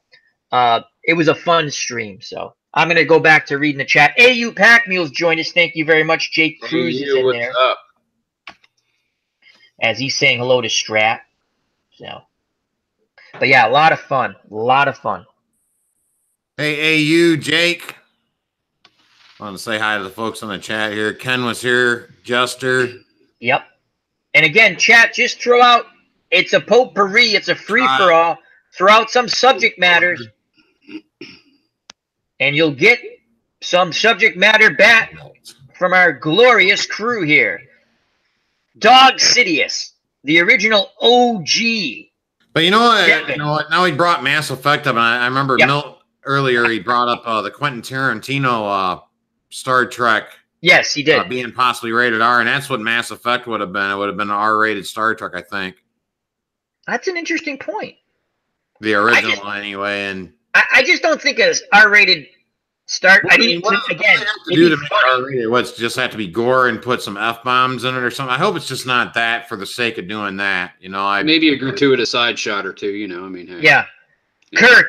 Kirk's gonna be nude with some chick. It's Captain Kirk. I mean, it's gonna happen. Not Gamora. I just don't. I mean, it's Star Trek. Again, I already did my whole Three Stooges. It like when the Farley brothers. You do understand it's the Three Stooges, right? Moe's not going to be picking up a hooker. That doesn't work. We don't do that. You know, it's a Three Stooges. Larry might, but Larry might. Larry seemed like the freaky one, you know. So AU Packner says he's doing great. Says hello to Dog, Al, and everybody. I gotta run to the head real quick. I will be right back. All right, Devin. We'll be right here.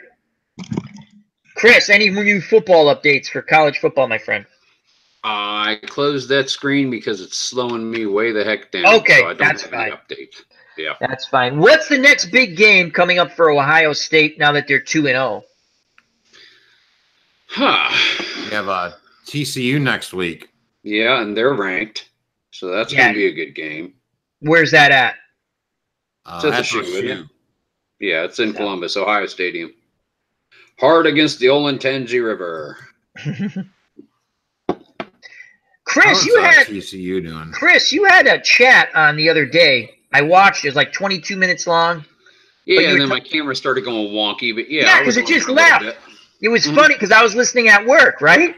And I'm like, and I'm checking, did my sound go off? But anyway, but it was really cool. You were bringing up Woody Hayes and stuff like that, and that was really fun to get your perspective of it, because you're a big Buckeyes fan.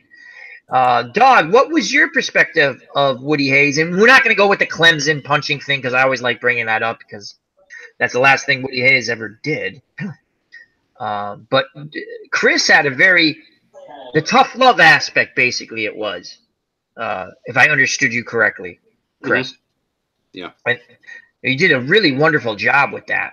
So check that out on Stratomatic Delaware. I think Woody Hayes, to me, I think he was just probably one of the hugest influences on football in Ohio, if you will. If you grew up in Ohio, and you'd understand what that was like. And I think Woody Hayes, his influence hit pretty much every coach that I ever had played for in high school, and I'm sure other folks, other Ohioans could probably attest to the same. That his influence was, hit a lot of the Ohio high school football coaches and small colleges and things of that nature. He's probably the biggest influence of all those guys. And look at the coaching tree that's come from him too. Yep. So yeah, I think that's my biggest take on the Woody Hayes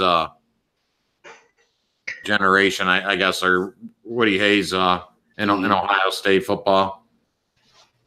3 yards in a cloud of dust. That's right. Even though any mathematician realizes that 3 times 3 yards doesn't equal a first down, so that's really anticlimactic. But right, still, it's gonna be 4th and 1. So go for it. It leaves your 4th and 1. And doing the math, if you can get 3 yards every time you carry the ball, 4th and 1's a first down, baby. Anytime you get 3rd and 1, Woody Hayes used to love saying, everyone loves saying that 3rd and 1 is a great passing down. 3rd and 1 is a better running down. Running down, yep. I love, and you brought that up in your 20-minute chat. That was awesome, and thank you for keeping me amused at work. And so my pleasure. Amused, not the right word. Entertained. And Devin has rejoined us, the OG, original Grognard. Yeah, Jerome. What's coming up on your channel, Devin? I know you have this series now. How much longer is it going to go? The Eastern Front that you're playing again? Say the game and all that because I forget. So I'm sorry. Yeah, Eastern Front Tank Leader doing the Berlin-Silo highway scenario out of that. There are 4 turns left, so probably 3 or 4 more episodes of that. So 3 or 4 more weeks, unless I can get off my butt to do it. After that, I do want to get some gameplay in for 2nd season, which is a football game from. Oh, I love that. I love that. Yeah. I've got this season's fictional league, and I'm taking care of the Oklahoma City Cattle Barons, and I'm playing them through the entire season. I already got 1 game under my belt, cool. And I want to do the 2nd one. And then after that, I got a couple different games I'm looking at doing. There's a solitaire tank game that Victory Games did years ago, looking at doing that. But I got a buddy of mine who is kind of a miniatures game designer, and he just came out with a World War II air-to-air miniature system. Ooh, and so wow. I want to focus on that. I want to do a series of videos on that as well. Excellent. That'd be cool. Now, here's the thing, and I think Chris and Devin, you can relate to this, because when Chris plays Stratomatic baseball, he has to manage both teams. When you're playing any game, I've seen you. Usually, you're the general for both sides. Do you find? And Chris, if it was your 79 Buccos, the Pirates, do you find yourself like when I was a kid and I'd play like Strat with the Red Sox and I get that bad roll, I'd look around and go, "Screw that! That's a homer." No, I'm just kidding. I real quick on the calling an impartial game and playing both sides. Yes, that's my point. Yes. If any of you guys watched my bowl bound video that I did last weekend against Ohio State and Michigan. Yes, you did. Yeah, I know where you're going. Yep. Michigan won the game. I know. I was sad. I will play an impartial game. You do. As much as I hate the outcome, I will play an impartial game. And once you get to the point where you realize nobody's watching, so there's no one to, like locally in the room, to approve of whether a team won or lost, it's easy to do it impartially. It's very easy to do it. You need to divorce yourself as much as possible from any emotional ties to it, which is really hard to do with Buckeyes and my 79 Pirates. But yeah, Sound once like you get to the point, Chris. it's flipping a switch. And Devin, how do you know, because you're describing the strategies that were historically implemented. I guess that's a word to use. And do you ever deviate from that?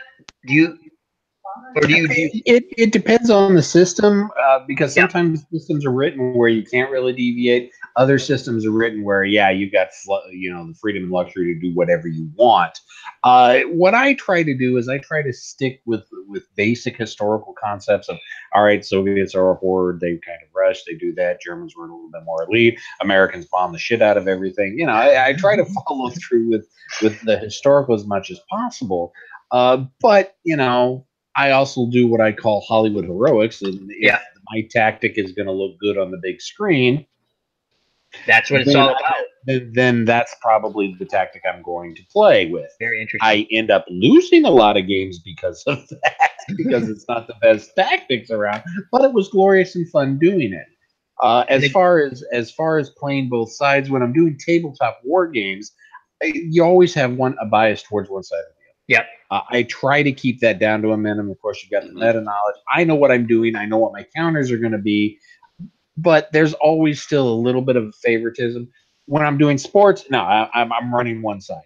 I am playing the coach on one side, and I'll use whatever randomizing factors, whatever built-in in-game engine there is for the dice to make the opponent's decisions and play calls. But yeah, when I'm doing a sports game, it's like, all right, I'm playing the Oklahoma City Cattle Barons. I am the coach of the Cattle Barons. I am calling all their plays, and I'm just going to dice for what the defense is or the offense, whoever my opposing. Right. So that game that's from Play.com. That one. Yes, second season from Play.com. PLAY.com. So they give you the ability that you can just coach one team then, because I've seen the other video.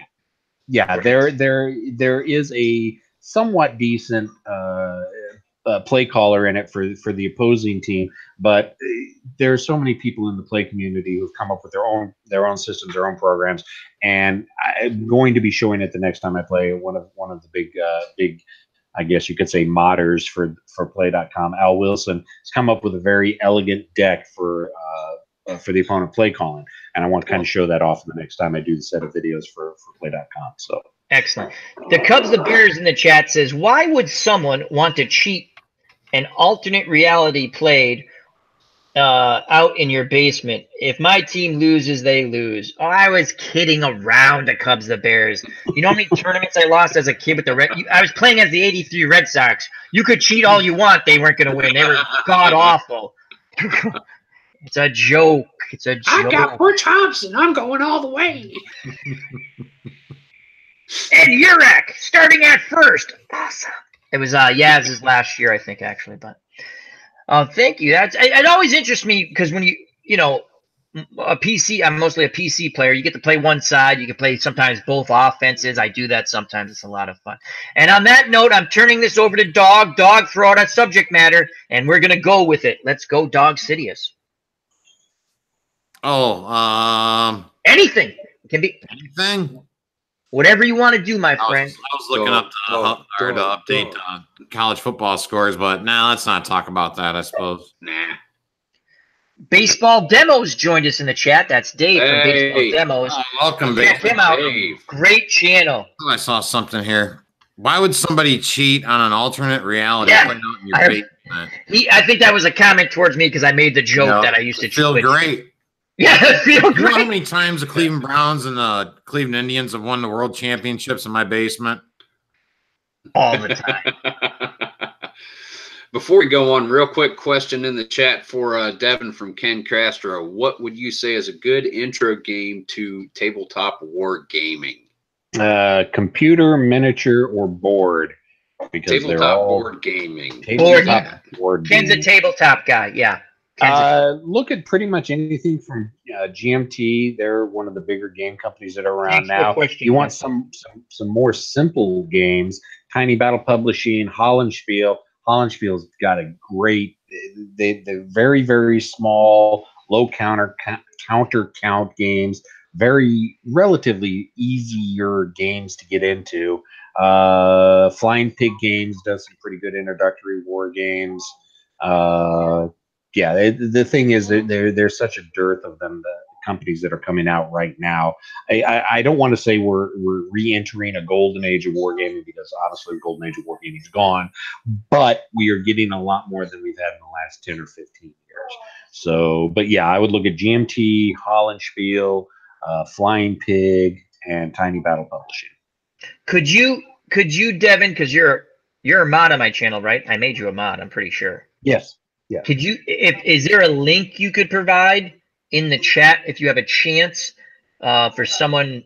I just had any of those that you just mentioned. Yeah. Let me give me a few seconds, and I'll pull up the different links for the different websites. Thank you very much, Devin. Great question, Ken. Yeah, because to start off, you want to get, again, I already gave you my Tobruk scenario when I was a kid. It's a little over my head. ID Gesture in the chat says Lock and Load has some good systems for intro wargaming as well. Yeah, Lock and Load's another really good company. I've been looking at Lock and Load and thinking about maybe trying to invest into that. It looks like a really fun game to get into. Thanks, Devin. So Devin's put in the chat a link that will help you, Ken, or anyone else, if you're looking in for tabletop games. And Devin's a great resource. He's helped me found Battle of Islandwana, which also helped me find a custard game that I haven't purchased yet. Still on the fence on that. But so thank you very much, Devin. That's a very good question, Ken. Anything in the chat, throw it on out. Dog. Dog, it's still you, my friend. I'm trying to think of something. It's still you, Dog.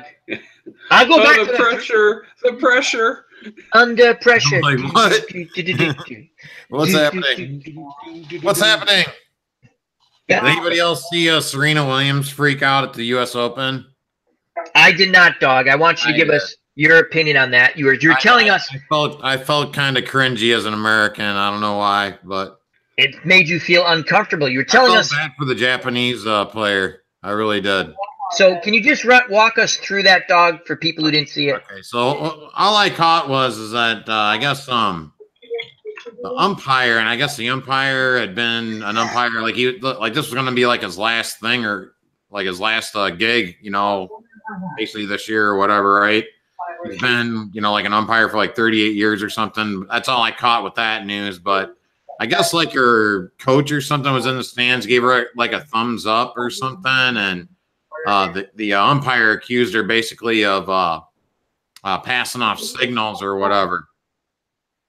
Cheating, if you will, I guess, because that's not allowed. You can't. Coaching. I think the official reason was coaching. Isn't that strange, though, that you can't coach? Why don't they just do this? Don't have the coaches in the exactly. stadium. They have a similar rule in boxing where from the corner you can't sit there and go, throw the right hand, throw the right hand. I mean, it really, probably the guy can't hear you anyway. He's getting hit upside the head. I did a little boxing when I was. But she had like her John McEnroe moment, if you will, kind of thing, right? I mean, she even smashed a racket during this match too. Yeah, I'm watching her, and she's like this, and she's like this, and I'm like, wow. Yeah, and she made a big fuss and a big scene for about 3 minutes. So like when they were trying to present the award, right? I mean, all you heard was, instead of like cheers and stuff for the two opponents, right, or competitors, if you will, right? It's just boos, complete boos, and the Japanese athlete was just crying, and I just felt bad for her. It should have been a great moment for her, to win a Grand Slam, especially the U.S. Open like that. And it just, I just saw Serena Williams just kind of, bringing attention to herself, like she's a great player and all, right? But I was kind of appalled, and I just felt kind of cringy. And it's hard to do that for Dawg. She's sitting on her bench looking at the official and jawing at him, and then she stops and takes her water bottle out of her bag, takes a drink, and she turns around and keeps going at him again. Wow, man. So Dawg and Chris, I think Dawg, you said that she lost quite handily, correct? Yeah, 6'2", 6'4", I believe. So she has nothing to complain about, in my opinion. Yeah, she got beat. It's not like a bad call in a close tennis match. If you get beat, you get beat. I mean, that's what's great about tennis. Even you have to win by 2 on those tiebreakers and things of that nature, right? It's yeah. That's why I always loved tennis. I followed tennis for a while, but I haven't recently in the past few years. But what was your favorite rivalry in tennis? I know what mine is, but I just the Connors McEnroe was definitely that was great. I like McEnroe and Bjorg. That was when Bjorn Borg was going at it with McEnroe and. Mine was Chris Evert Lloyd and Martina Navratilova. I loved watching those two play come head to head in the championship. That was a good one. That was a good one. Yeah. Yeah. Connors. I'll tell you, not to go off on tennis, but when Jimmy Connors made his quote unquote George Foreman type comeback, that was great for the sport. I never was a Jimmy Connors fan till he came back. I was like, you kind of start rooting because everything's against him, and he had those 2 mini runs. Oh, and he made the in the U.S. Open. In the Open. Yeah, I think that he had the first run was better than the next year, but it was a lot of fun. So, that was great. You saw it. It's like, yeah, we're at the U.S. Open, and it was like being at a football game. It looked like for those folks that were there. Oh yeah, it was. It became the event. Like welcome to the United States. Yeah. The other thing with tennis just brings out a lot of interesting rivalries. And John McEnroe, I remember when Bjorg tried to come back and he still wanted to play with a wood racket and he got annihilated. Just kind of interesting and stuff. But 6'1", 6'2", or whatever you said 6'2", 6'4", I believe it was. Yeah, I mean, did that happen in the second set that she lost? That I'm not aware of. All I remembered was I was hearing her, she was like, you owe me an apology. You attacked my character. You're accusing me of being a cheater. And she was like, I would rather lose than cheat or something like that. And you can take a point with, take a point away, I think it was. So a lot of overreaction. I think she lost a point. I don't think he took a game away. I think that would be a little extreme, but I think he took a point away.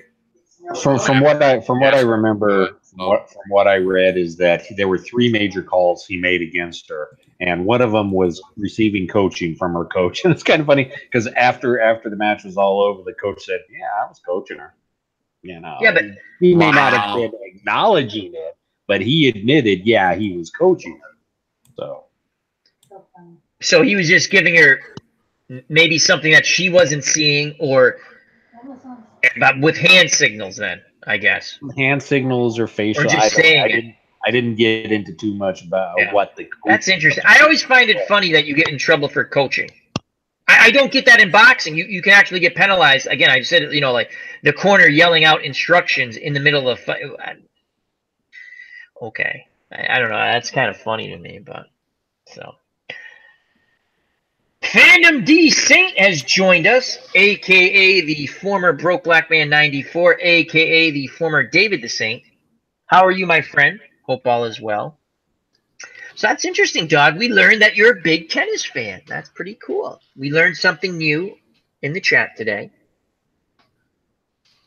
I think I love tennis just because I was like one of the only, kids that really knew the rules of it, or, how the scoring works and things of that nature, right? I always like. Yeah, because they had what was it, 15 love, 30, 15. Like, they're sitting there going, people don't know what deuce means, or Well, we use deuce in a different. Form. Right. You know what you are? You're a deuce bag. I'm gonna drop a deuce. Deuce bag. Yep. Oh, look, and it's a 2. Yeah, I loved like some of the old. I mean, the Connors brings back memories, and Martina Navratilova and Chris Evert. Yep. Strat brought that up. Yep. Yvonne Lendl, Stefan Edberg. Oh yeah, those were good. Yeah. Stefan Edberg, 6'5", and coming over with the racket backwards. I mean, holding it like that and putting the spin on it when he hit it. I mean, the weirdest looking serve, but he had such centrifugal force, man. That ball came rocketing. And then you watching like Djokovic and Nadal go at it too. It's incredible matches. I remember, I think it was Michael Chang, I think, at the French Open, serving underhand because he couldn't move, like he had cramped up. And I want to think it was against him. I think it was against Ivan Lendl. And the whole point was he was going to hit the ball so short that Lendl had to come in and couldn't wind up and hit. And he actually ended up, I think it was against Ivan Lendl, he ended up upsetting him. And he just literally, he didn't do it. He was just trying to keep the ball so Lendl would have to come up and couldn't hit the big forehand. And it worked. I remember watching that going, this will never work. I've tried this at Forest Park and gotten annihilated. But it worked for Batman. So there's a lot of fun stuff when it comes to interesting matchups. Billie Jean King and Bobby Riggs, right? Bobby Riggs? Oh, yeah. Right. Yep. Battle of Sexes. Yeah. Now, a lot of interesting stories about that. He had played a female player, and he was in his 60s, I think. And he beat the number 2 player or 3 player in the world. And he got in her, they were saying like he got in her head and stuff, and she just, he out-psyched her. Then, a story that recently came out a few years back was that he threw the match because in Vegas, he had people bet against himself. Oh, wow. Now, whether that's true or not, I don't know, because people had said he handled the younger player, because Billie Jean King was older at the time than the player he beat, and he handled her easy. Now, he psyched her out, but they went through it. It was really, I wish I could find it. They went through it. They went through the match going, look, they were saying he fudged certain shots that and then the rumor was that they were saying that he was the ultimate hustler, meaning he basically people bet that tennis match in Las Vegas, and he basically bet against himself. He had people bet against himself. That's a story that's just out there. I'm not saying it's true. I saw it. Yes, basically it's the equivalent of taking a dive. And the people who went back to it said, look how, I wish I could remember the prior female player he played, but he handled her so easy. And then they were critiquing the match and how quickly he lost to Billie Jean King, and he wasn't even tired. He leaps over the net, and it was an interesting theory, but that was great spectacle. It was the Evel Knievel of tennis. And who didn't like Evel Knievel? Come on. I had an Evel Knievel. I had a little wind-up motorcycle thing, and you made him, take off on the ramp. And he crashed into the Grand Canyon or something. I was the last kid to get an Evel Knievel doll, and the first kid to break him when I sent him into a tree off that thing. Yeah, you guys know what I mean. It was like big blue and and you cranked it. Oh yeah, yeah. You guys know exactly what I meant. Yep, I had one of those.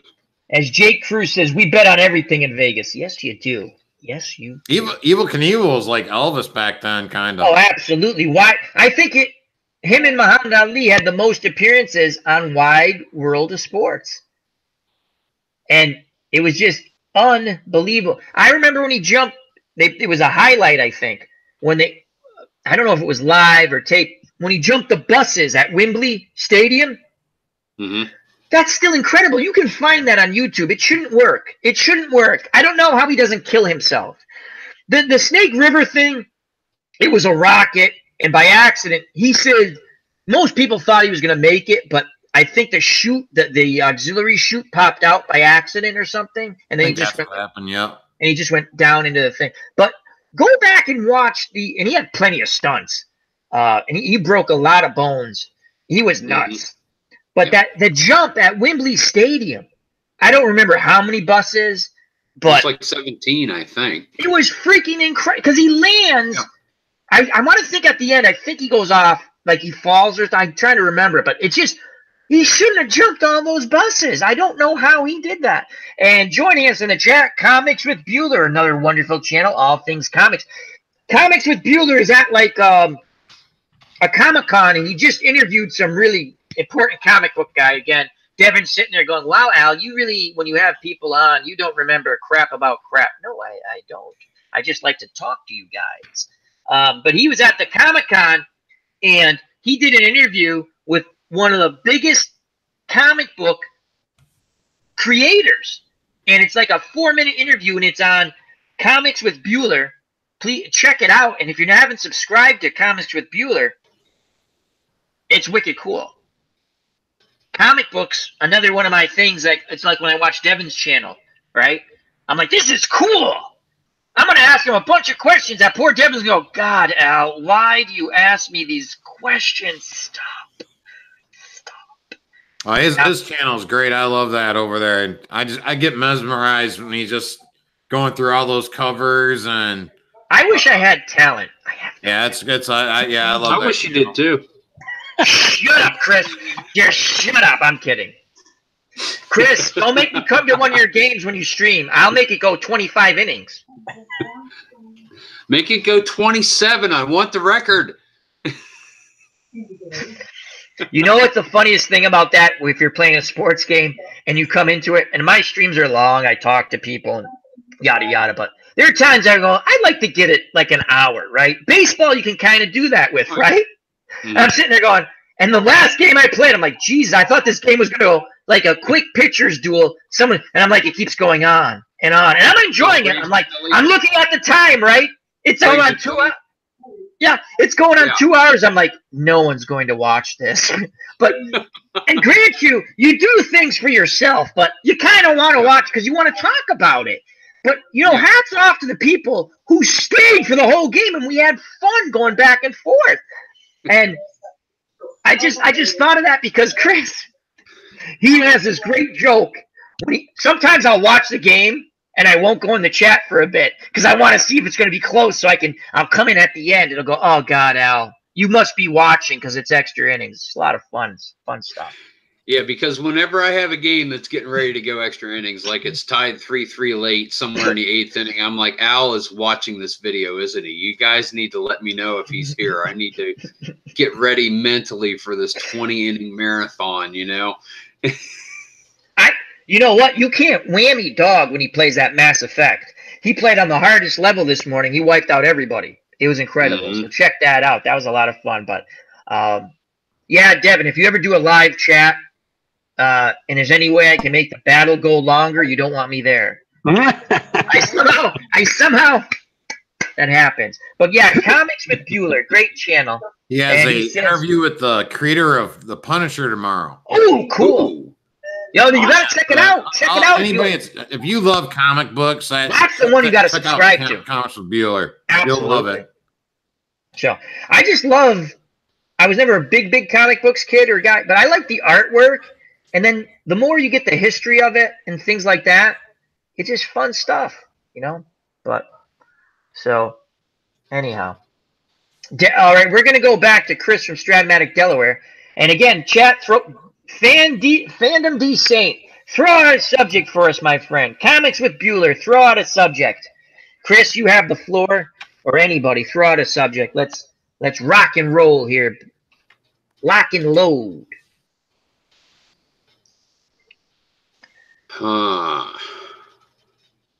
Light bulbs. Light bulbs. Fun to break. Light bulbs are awesome. They are. Especially little curly Q things, you know, now that cost so much money that are supposed to like last longer than cockroaches in a nuclear holocaust. Do you think that's true? You know what we need to do? No. Favorite superhero.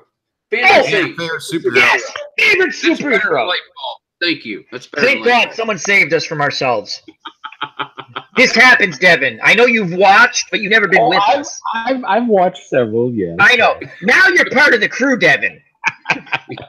You don't know what you got yourself into. We're going to be like, is Devin going to be there? I'm perfectly fine with this. So, Fandom D Saint, a.k.a. David the Saint, a.k.a. Broke Black Man 94, and many more a.k.a. You know what I like to say? A fine guy. He says, favorite superhero. Excellent. And let's not pick Superman. You can't pick Superman. I like Superman, but I'm just saying. Wonder Woman. My favorite superhero, Captain America. And Spider-Man. Okay, that's 2. Yeah, no, compared to that one. And I like Spider-Man because he can climb things.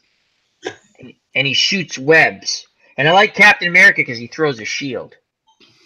I grew up loving the DC guys because that's what we had. We had Batman, we had Superman, we had this, we had that. But until the MCU came out, I had forgotten all the cartoons that used to come out, like Iron Man and the Submariner and everything. Yeah. I have totally forgotten that my favorite hero of all time is the Mighty Thor. I mean, I used to have like puzzles of Thor when I was a kid, and I would put them together and everything. And Thor is my favorite superhero. Yep. I'd like to say hello to Felicia in the chat. Thank you very much for stopping by. Hey, Felicia. Another big Game of Thrones My fan. favorite comic book is Conan, though. That's my favorite comic. That's a good one. Well, Ron used to draw all kinds of Conan stuff. I mean, Ron is really, really... Your brother, right? Yes, he's a really great artist. And I've actually got one of his pictures where he redrew a frame of Conan sitting on a horse with like a bear skin or something like that. Do you have that? And I have it somewhere, and I can't remember where it is. Oh, well, I do have it. Conan comics sitting in the back in here. Next time, if you want, yeah, that'd be cool to see Ron. We got to get Ron on, too. That would be I was thinking that earlier. We need to get him in here. We got to get Ron on. We got to have Chris, Devin, Dog, Ron, ID Gesture, and more with Ron, people. You have Star Wars, you have role-playing, you have board games, and you have anything rivalry that comes from the depths of his brain. Dog brought up a good point, though. He picked Coney in the comic book. I'm going to go back. I used to like the Planet of the Apes comic books when I was a kid. Yeah.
Gets a bad rap from the Super Friends cartoon.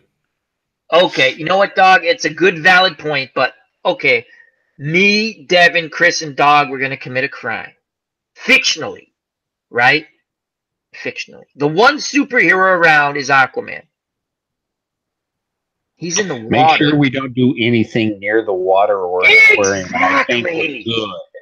Is he going to come through the toilet? He's a beast in the comics, though. That's the alligator. Yeah, he might get something in the sewers. So, Dog, tell us about Aquaman in the comics, because again, you hit it out of the ballpark. I just remember him from Super Friends. I was like, he's as bad as Zan and Jaina. Oh yeah, he's not like that in the comic. I mean, he's a freaking god.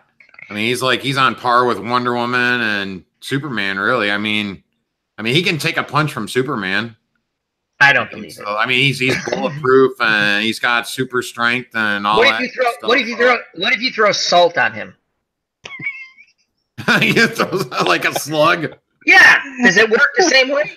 I'm trying to figure out if we've committed this crime. Myself, Dog, Devin, and Chris. Yeah, without Alka-Seltzer. Can we stop Aquaman with Alka-Seltzer? I think we can. You know what? If we try to stop Superman with Alka-Seltzer, he punches us right in the face. Aquaman, I think he turtles. Look, we have episodes. Ow. You That's discovered Aquaman's great bane. I tried Aquaman. I tried. Dog, Valiant. Listen. Well, and Okay. plus Aquaman had the worst costume, green Ah. and orange. I mean, oh, come on, get some fashion sense. I think for me, favorite superhero. There's a dozen different ones I can rattle off, but you get down Rattle to them it. off, my friend. All right, are we talking heroes and anti-heroes or just heroes? Everything. All right, top of the list, Batman, but it's got to be the late '80s, early '90s. Dark Knight Detectives, Batman, Punisher, all the way back from the early '80s when he first appeared in Spider-Man. I don't like what they did with him in the 2000 series, but still love the Punisher. Long Shot. I'd be very surprised if most people even know who Longshot is. He was in the X-Men for a brief period of time in the mid 80s, had his own comic book miniseries. I think it was like 6 issues. And then he just kind of disappeared. But his superpower was luck. He would suck the luck out of everything around him. No, it's great because he had these Bandalore daggers that he would use, and he'd never miss. Because he was always so like he could pull off any type of trick shots with his knife. Of course the downside is he sucked the luck out of everybody else, and nobody else could do anything around him. Prima Donna. He was taking away all their luck, but he had lost his memory, and there was a huge series. I never heard of that one. I never heard of that. Yeah, like I said, they didn't do much with him. He was around for maybe a year and a half, 2 years in the mid '80s, and then he was gone. So Comics with Judge Dredd. The movie stunk. Favorite, Chris? Oh, He said Thor. Thor. Yeah. Thor. That's right. Yep. Sorry. Comics with Bueller in the chat says Long Shot was cool, so he knew he's a comic book guy. So Thor was awesome in that last Avengers movie. He was like my favorite character in the movie. I liked, what was it? The movie didn't do well, but it was like the Sean Connery was in it. He was League of Extraordinary Gentlemen. Yes, and he was Art Quartermain, Alan Quartermain. Yes, I thought that was interesting. I liked the movie. I know most people didn't. I actually did like the movie, and there was a bunch of they came with the Dr. Jekyll, Mr. Hyde thing. It was like a different aspect of it. I thought that was kind of cool. Mm-hmm. I kind of like that type. The Punisher, that's a great one, Devin. When you said, have you seen the Netflix? Bits and pieces of it. I catch a lot of it on YouTube. I like watching a lot of stuff on YouTube because it gives me the action and the highlights and cuts out all the boring stuff. Yeah. Be right back, guys. What was that, Chris? Okay, I'm sorry. Chris. Be right back. Okay. All right. We'll be here. I know I made fun of Aquaman, but again, I think Dog City has hit it on the head. I just remember him from the superheroes. And I'm going to be honest with you. The superheroes are boring to me. I end up rooting for the bad guys. Shocking, right? I'm like, I would sit there and go, you caught these guys. How do they keep escaping? You do a really crappy job of your job. I don't get it. And Zan and Jaina were the worst. This is my question to Devin and Dog in the chat. You're in a big fight. You have the choice of Aquaman or Zan and Jaina. Who do you take? I'm taking Aquaman. Okay. Am I fighting against them or with them? No, they're with you. You're in deep shit, guys. We don't have a good team. The Wonder Twins, because they had the plot armor. They always could come up with whatever they needed. Form of, shape of, whatever. It didn't matter what the situation was. They could come up with some off the wall. Oh, I'm going to make it a bucket of ice, and I'm going to be a monkey and throw it. Yeah, that's what I was thinking, like an ice cube, and make the guy slip on it or something. Yeah, I mean they had that plot armor. It's kind of like the kid in Star Trek Next Generation, Wesley, who always had the answers and always was able to respond, was able to fix everything. So So Fandy Saint picks Aquaman. I'm gonna pray a lot with either any of those people helping me in a combat situation. Well, Phantom D Saint says here, when I was a kid, I loved Batman. As an adult, I was on the Joker side. That's the thing about the DC. They had the best villains, I think. Other than Spider-Man in the Marvel, I think he had like probably some of the. I mean, he had the Sinister Six, so it's kind of he had who like was the a best great villains, I think. You know who was a great villain? And again, one of the few comics I used to try to read every time it came out. Not that I got it all the time, but my friends were big comic book people. The Red Skull. Oh, what the hell was his name? The Red Skull. I think was that his name? Yeah, that was just his name, the Red Skull. Okay. That with Captain America. That was like, I'm like, oh man, this is so good. I couldn't wait to read those. I like Doctor Doom too. That was another one of my favorite villains. Was Doctor Doom the guy with the metal arms? No, that was Doc Ock. That was Dr. Octopus. Okay. Yeah, Doctor Doom was the one that went up against the Fantastic Four all the time. Oh, okay. Yeah, he fought Spider-Man a lot too, and Do you guys remember Sergeant Rock? Not really a superhero, but a comic. It was. I've got about 100 Sergeant Rock comics in my collection. So do you really? That is awesome. I love Sergeant Rock. He had Ghost Tank. Yeah, there was just a whole plethora of the Sergeant Rock. He had 2 other characters with him, correct? Or one? He had a bunch of characters. He had a bunch of characters with him. His entire company. There was Snowman. There was the Cherokee. It's been probably 30 years since I read them. But yeah, he had a whole cast of characters with him, and they all had these really cool names. Yeah, the ones I remember reading, he was in the Pacific. That's the ones I remember reading. And again, I didn't, but I always loved the covers. That was another one. I had probably the most I collected. I mean, as a kid, you'd buy. I probably had 7 of those. I wish I had 1 now, just because I liked the artwork and stuff. But I always loved Sergeant Rock. They don't still make that, huh? I mean, that was kind of. There's been a couple really short, 3 or 4 issues that they've done over the years, but it's probably been a good 10 years since Sergeant Rock has made an appearance in the comic book world. I'm trying to remember. I thought they were going to try to make a movie years back, and Arnold Schwarzenegger was going to play Sergeant Rock. I remember something. There was some talk about that, but like everything, they were going to make a movie over everything. Yeah, and everything always falls through. So, you guys want to see that drawing I told you that Ron did? Yes, please. Sure. So before you show it, this is Stratomatic Delaware's brother Ron, and he's going to show Aconian, correct? Aconian? Yep. The co-host of Stratomatic Delaware. Sibling he drew this in January of '87. Oh, very cool. Oh man, that's actually pretty good. Yeah, that is really Yes, and this was at my sister's house in the attic when Mom moved out, and I saw it, and it was going to go out in the no one's going to see it again. I was like, oh no, I'm grabbing that because I've always admired that drawing of his. Let me show it to you one more time, but I've always admired this. That is really cool. Yeah, I've always admired that drawing right there. That is nice. Does he still dabble with the artwork?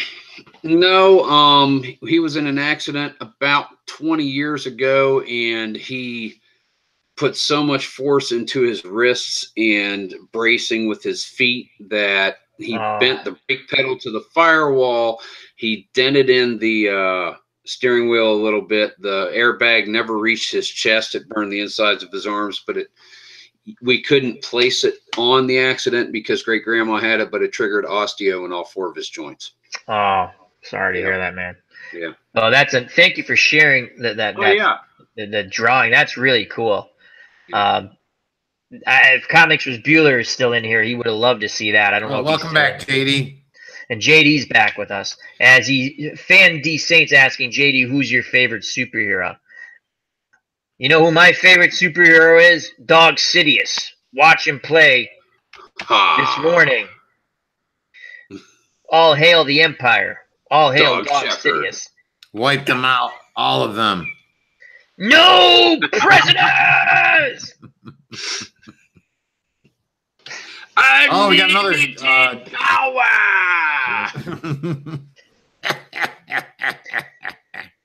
That's funny. That's great. Tell Ron thank you for that pitch. thank you, Chris, for sharing it. And that's really, it'd be great to see him do it again, but unfortunately, as you said, he cannot. So, JD's pondering his favorite superhero. He says probably from Norse mythology. Ooh, maybe he's going to go with what Chris said. He's going with Thor there too. Looks like we got probably two Thor fans here today. Yeah. JD does a lot of stuff with the Norse mythology. Say that 10 times fast. So, yeah, Sergeant Rock. That was another fun comic. There's a lot of interesting history about the comics. I'm not the comic guru. I usually just regurgitate stuff I see on the History Channel, and I used to do cool stuff on the History Channel. The history of comics, you know how they were really dark, and they actually came up with basically a rating system, and comics almost fell off the face of the earth because the kids thought they got boring. They took out all the dark material. That was really, and Devin's shaking his head. So, can you give us a little bit about that, Devin? Because you probably know. Well, yeah, it was believed at the time back in the 30s and 40s that comic books were leading to the delinquency of children because of the overtly violent, and we're talking violent from the 40s, overtures to it. It's like with The Shadow, the old radio series and the old novels, The Shadow.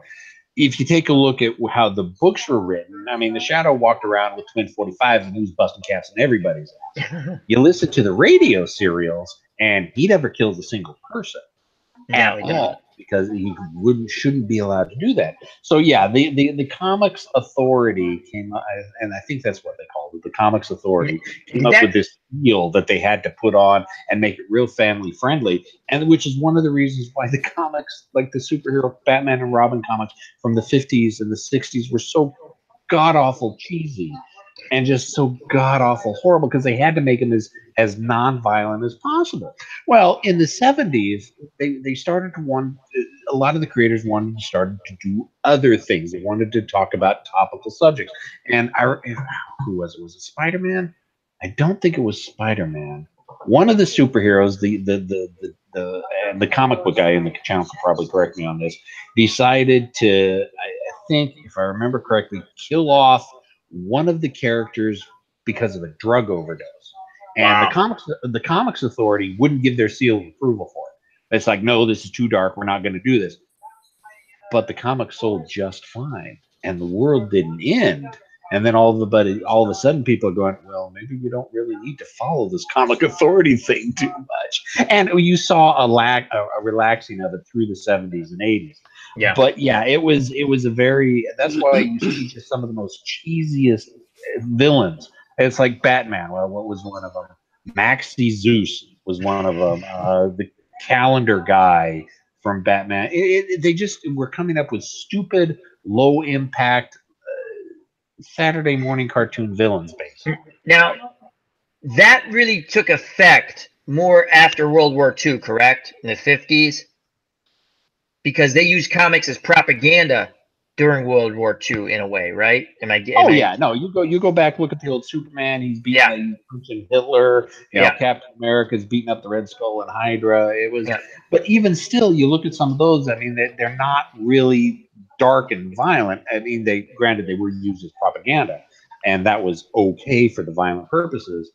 But yeah, right after that, they didn't want people dying in comic books. They didn't want to talk about drugs in comic books. I mean, even if characters were married, they slept in separate beds. And that, of course, that was common through, just real life in the 50s. Now, here's my question. If superheroes sleep in separate beds, how do we get little superheroes? Magic. Okay. Dancing lessons. Dancing. So thank you. I saw you nodding your head, and once I found you had said you had comics, I said, "Oh, he knows about this. That's really cool." I thought that it was very interesting how that industry almost went under because they were no one was buying it. They were so bad.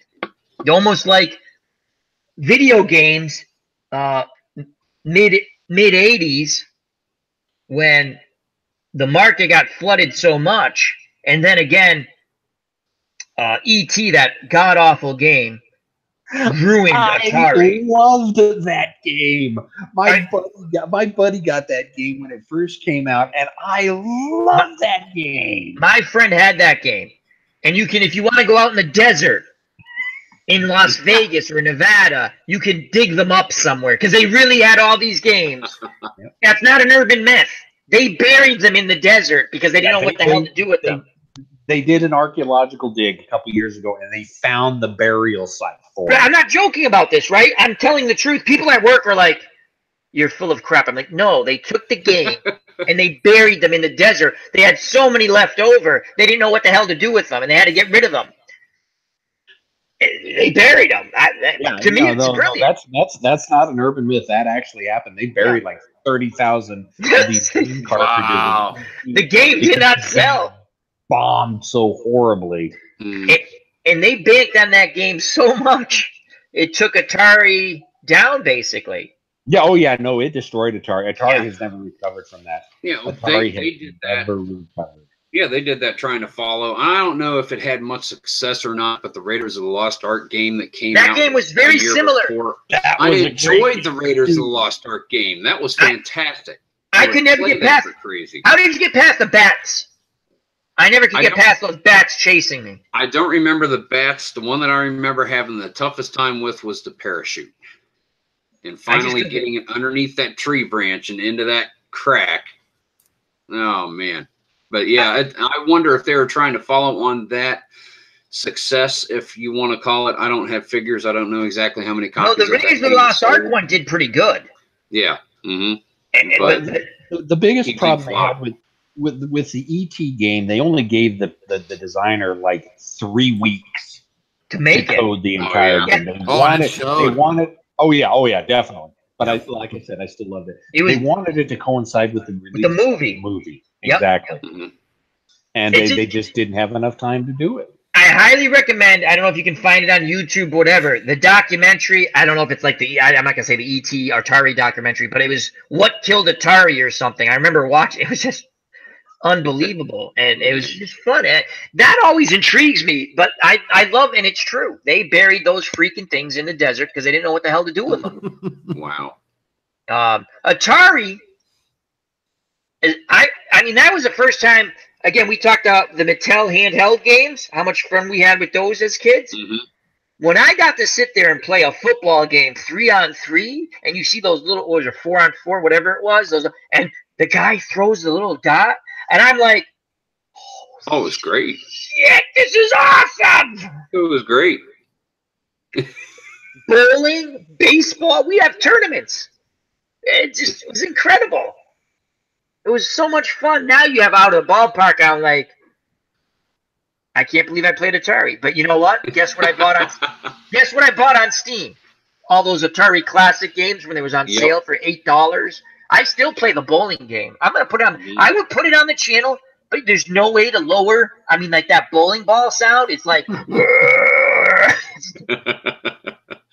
I've got it on the Xbox. I still play Yar's Revenge like crazy. Oh, it's fun stuff. Yep. I used to play a lot of Defender, and the graphics are god awful, but we thought in the day that was awesome. Now there was a difference if you went to an arcade, they were nicer graphics, and then Atari, what was it? ColecoVision came out, and they had television also. Yeah, and they had one of them had brighter colors, and you're like, ooh, colors, pretty, stuck out. But I was always an Atari person. I had so much fun. And the popularity of that has come back. You can hook a generic type of console with all the games built in. Mm-hmm. But that's no fun. You want to put that cartridge in. You want to open that cartridge. You want to talk about it. That cartridge out and you want to blow on it to get all the dust off of it and put it back in and not hit the reset button when you get hacked off at it. We're on the gaming, right? Remember the first Nintendo? Did anyone have the first Nintendo? Oh, you talk about that blowing on the cartridge? It won't work. And then this happened to everybody I ever talked to. Mm-hmm. It was, you pushed it down in the spring, right? Yeah. And the spring would give and it would pop. We would jam toothpicks in there, whatever we could to keep that. And then it got so bad, you had to have 3 people playing because you had to have one person. You know, it's your turn to hold the game, jackass. and they'd be, and you know what I'm talking about. You'd hold the game down, right? And you didn't want to piss off the person who's holding the game down because jackass, really? There goes the game. Tecmo Bowl. That was the John. I love Tecmo Oh Bowl. my God, Tecmo Yes. Bowl. Oh, Lawrence Taylor blitzing and tackling a quarterback on every single play. The 2 unstoppable plays: Lawrence Taylor on defense, and then Bo Jackson on the sweep. Yeah, good luck tackling him. And then the Waddle play with Chicago. If you played that Waddle play, there's like, I think it's like a tight end, and like that was like about unstoppable too. Was that the post play? I think so. Yeah, I remember that. That was Moorhead. Yeah, that was a wicked fun game. But it was funny that you mentioned when you mentioned the blowing on the cartridge for Nintendo. Mm-hmm. And I had one friend who goes, "Yeah, you can use duct tape." I'm like, "Duct tape? How the hell are you going to duct tape the game in there?" No, yeah, you can use duct tape. That lasted all of 45 seconds. That thing shot up. The duct tape went flying. The game went over that way. Here's one, not a video game, but tons of fun. Do you remember the Super Jock games? Like you smack the guy in the head and he kicked the football? I had one of those. Al. I had one of those. Yep. Yeah. Now, the original guy you smacked on the head, you could hit the ball pretty far, right? We would set up, again, we played tournaments with everything. You know, whose beetle would run fast. We'd catch beetles, and my beetle ran faster than your beetle. We played tournaments with everything. And you'd smack the Super Jock on the head, and you'd be launching down, across the room, and you'd be knocking plants over. And again, my friend Dave, my wrestling partner, if you were here with us last week, we'd go out and we'd wrestle after watching wrestling, and our friends, the other friends, would be, we want to be the good guys. Long story short, I was like, okay, that's fine. We can cheat though, right? We're the bad guys, and the classic line was for me, Dave, go get the trash can lid, because we're hitting these bastards with the trash can. But with Super Jock, you'd sit there. Then I got it for my nephew years later. Man, did they whip out that game. You couldn't kick that, no matter how hard you smash that thing. You could take someone's eye out with the old one. It was awesome. When Rock'em Sock'em Robots. Oh, yeah. Oh, those were cool. Though that was fun stuff. That was great stuff. Getting back to kind of the superhero thing. Yeah. The Spider-Man gun that shot the cars across the floor. Ooh. It had to have it was how do I describe it? It was Spider-Man, and he had these cartridges. You put a car in it, and you loaded it kind of like a breech loader, and pulled the charging handle back, and you had to set it on the floor, and because it had to have the bottom base plate on the ground, and it would shoot him out, and you'd have races with him. Well, once I figured out, it's like, well, all I got to do is hold the base plate up. I used it like a regular gun. Yeah, and you can do that nowadays. No, it's you see, because Devin, myself, Dog, and Chris, we all grew up around the same, time period. And what happens with most young boys, like, you gave me lawn jarts. Hey, thanks for the spear. I'm going to see how much crap I can throw this at, And I used to throw those at Ron.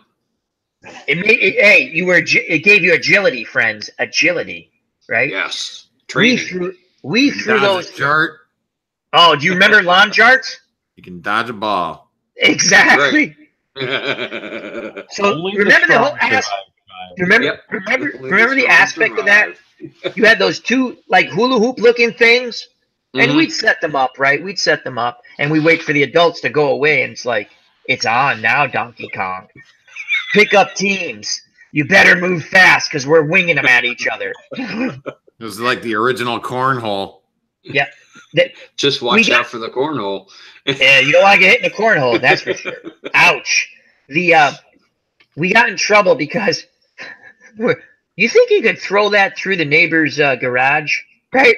And we're throwing it against stick. When I mean throw it through, like stick it in the, because the garage was part of the barrier, like it was a neighbor to the backyard, and we're throwing it, and like we're doing like points, well, and then we realized, because we weren't the brightest kids on the face of the earth, there are holes in their garage now, and one of them actually went through, and we're sitting there going, oh shit. Stevie, when's your mom coming home? She doesn't normally come behind the she won't walk behind the shed. And where she's like, no, he never. I said, we're good. We all talk. Yeah, not thinking that the neighbor is gonna go into their garage and see like 3 freaking holes with lights coming through. And as kids, we're like, yeah, we're good. No one comes behind the shed. Bury the body here. Sounds good to me. Man, I used to dread that walk. I'd be looking out the window and I'd see it like someone's parents coming towards my house. I'm like, oh God. Uh-oh. Keep going. What did I do now? Let me bring out my checkbook. Where was I? Whose parents are coming? Ever played Lord Shit, I did do that. What was that? I was looking at Jake Cruz there in the chat. Oh, what did Jake say? Ever played Lord of BBs? We used to shoot each other with BB guns. The best part was not all of us had BB guns, so let me have the BB gun to we used shoot to throw back. Buckeyes. The best thing we ever did. You know how they say never play at the train tracks? Guess what we did? We always played at the train tracks. We were down at the train tracks every day that we could be down at the train tracks. One, we get to see the train go by, and it wasn't like it was a freight, supply train. They moved really slow. If you got hit by one of those things, though they're very wide, we found out because one of the dumber things we ever did was we played chicken with the train, meaning how long can we stay on the tracks before the train, and the guy's like honking, and I'm not lying about this, right? And then we realized we only played it once because we realized how wide the train was. We never realized how wide it was. And we would go to we were in the most narrow spot, and we jumped in the bushes, and that thing just literally, again, slowly. So maybe we would have survived. No, we wouldn't have. But, it goes by. But we used to go down. They had these big black rocks down at the train tracks. And we would make up teams. Like when you're a kid, you pick teams. We'd have captains. You make up teams. It's like a 7-on-7, 5-on-5, 9-on. The legend grew. You get more kids down there, right? And the kids, well, what are the rules? Well, you pick up that big black rock. We break up into teams, and we throw them at each other. Okay. What's the object? I don't know. We just throw them at each other till everyone quits. Okay. Now, that being said, we did have one rule. Like you couldn't hit someone below the belt, right? That was the one rule. Faces game on. Oh yeah. The only people who ever got hit, because again, you're a kid, you don't want to get hit with a big freaking black rock that you could really. And they would be like really good rocks to skim, sort of. I don't know how to describe them, but you could really throw them well. I mean, we threw them at the train would come by, we'd hide under the bridge like trolls, and we'd wait. And we'd just start winging rocks at the train, and the guy would, you son of a bitch, the guy would come screaming, and we're throwing rocks at the train, laughing. And let's take out a fan, guys, But we would throw rocks at each other. And Billy and Dave, again, my 2 buddies from across, they're brothers, one older, one younger. They're the only 2 people I remember ever getting hit with rocks because they hated each other, and they were going to sit there and throw, and they never wanted to be on the same team. One of the best fights I ever seen as a kid.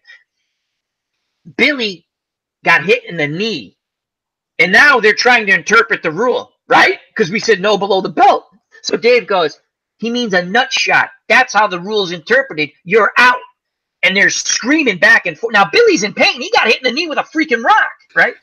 And he's going, you're disqualified. It's below. And then a fist. They weren't even about you hitting. They were arguing about the one rule we had. And we're sitting there as kids going, well, you could interpret it that way. I mean, well, how was the rule? Was it meant not to be a groin shot? And then the other team's going, well, no shit, Sherlock. A groin shot's below the belt, and so is a knee. And now, Dave and as on our team, right? We're like, well, no, the rule can be interpreted, and we had this whole deep discussion, and we were throwing rocks at each other. I can see these 2 groups of kids arguing over I'm not whether joking throwing about rock it. at something is legal or not, and they're walking at each other going.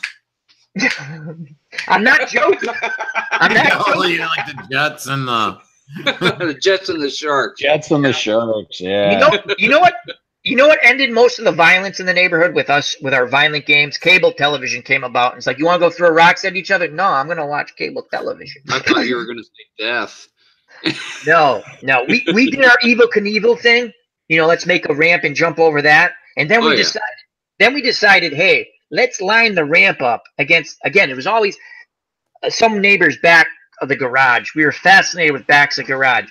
Let's see if we can bounce off the back of the garage, right? And you bam, you go flying into it. The best thing we ever did, the funniest thing, and it was normal though.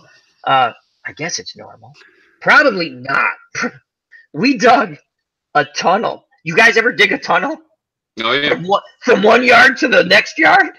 Yeah. And we thought this was we did that once. Oh, dude, yeah. We thought this was like really cool. We're like, you know, I'm sick of jumping over Tony Rinaldi's fence to go get Tony and Joey. We need a quicker way to get them. Now, grant you, jumping over the fence was the quickest way. We instead took a day and a half to dig a effing tunnel under the fence, right? Then Bill goes, you know, it's going to collapse on us, right? We kind of did. So now we propped it up with wood. And of course, we took wood. Right. One better than that. I mean, we used mom and dad's trash can. We were like, you know, it's the right shape. It's the right size. Did you cut a hole in it? The thing anyway. Yeah. So we cut the hole in the bottom of it. We put it in there. And then a day or two later, where's the trash can? Yeah. I don't know. Ron, he made me do it. What happened with our tunnel, it lasted 2 days, right?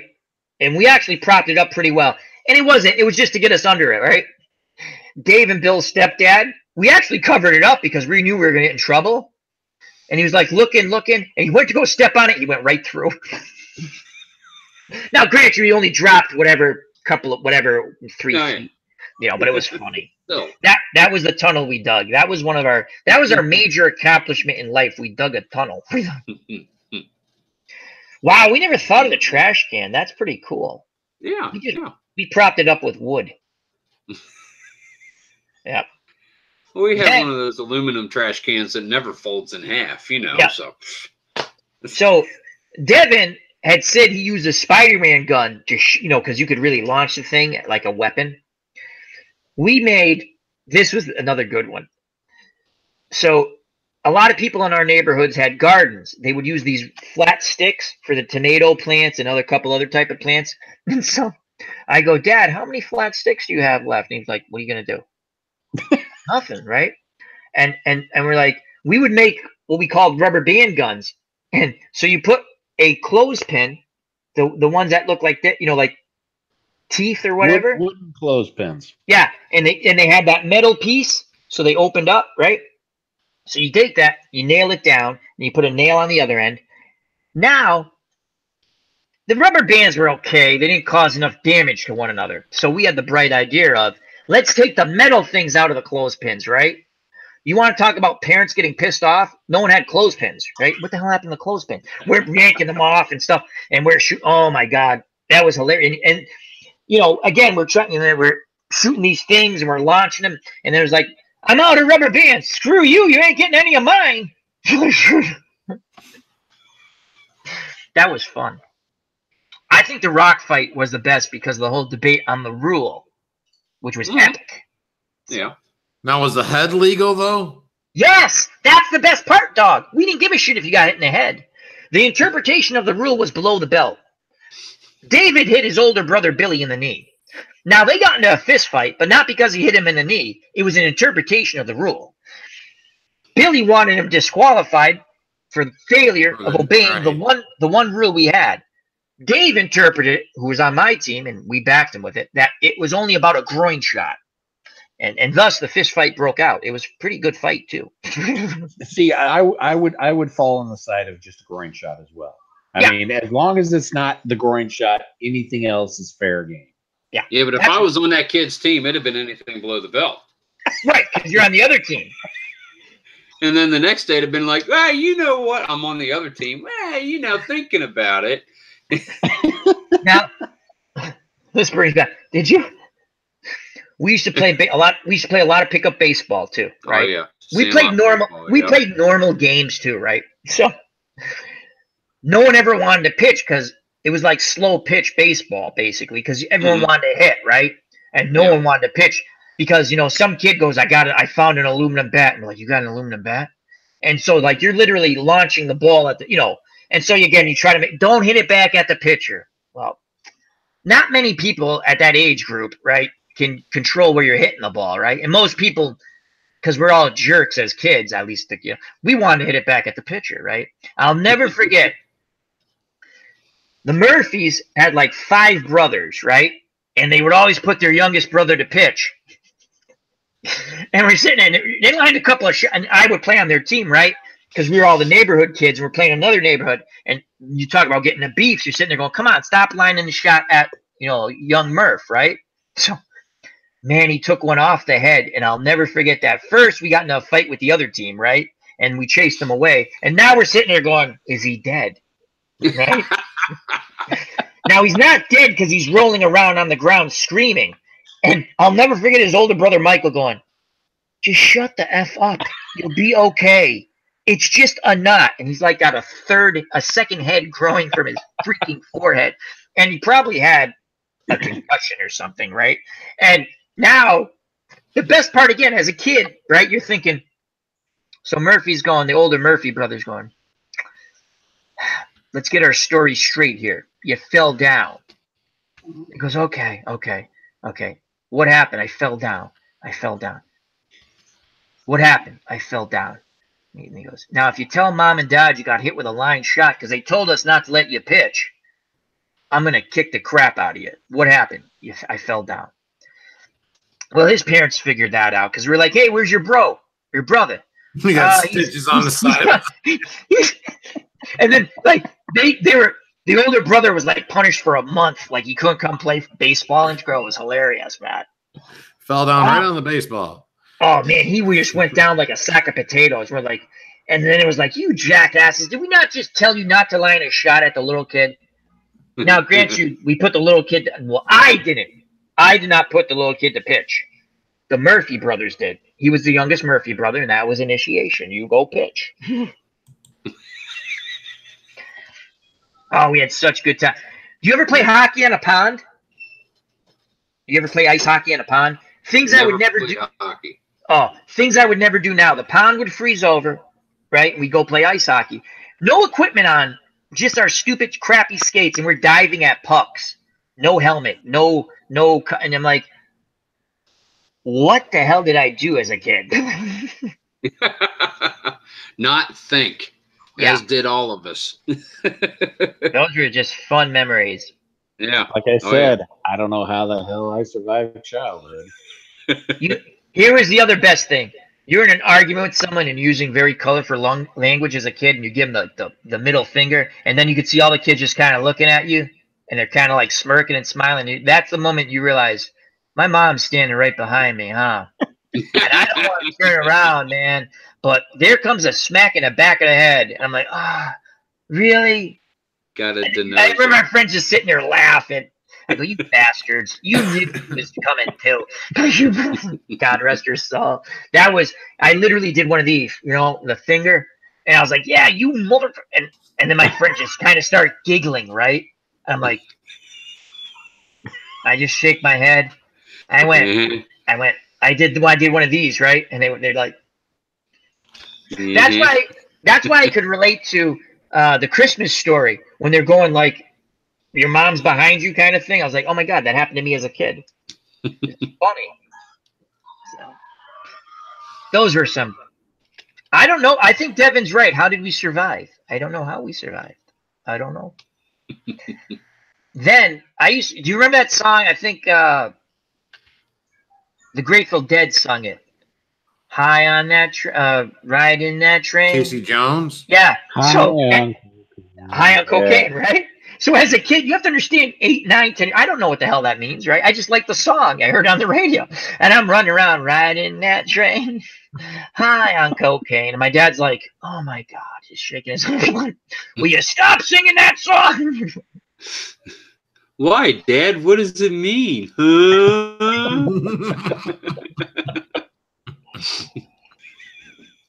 Oh, God. Fun stuff. Yep. Did you guys have an infatuation with fire as a child? Still do. Yeah. I can sit around.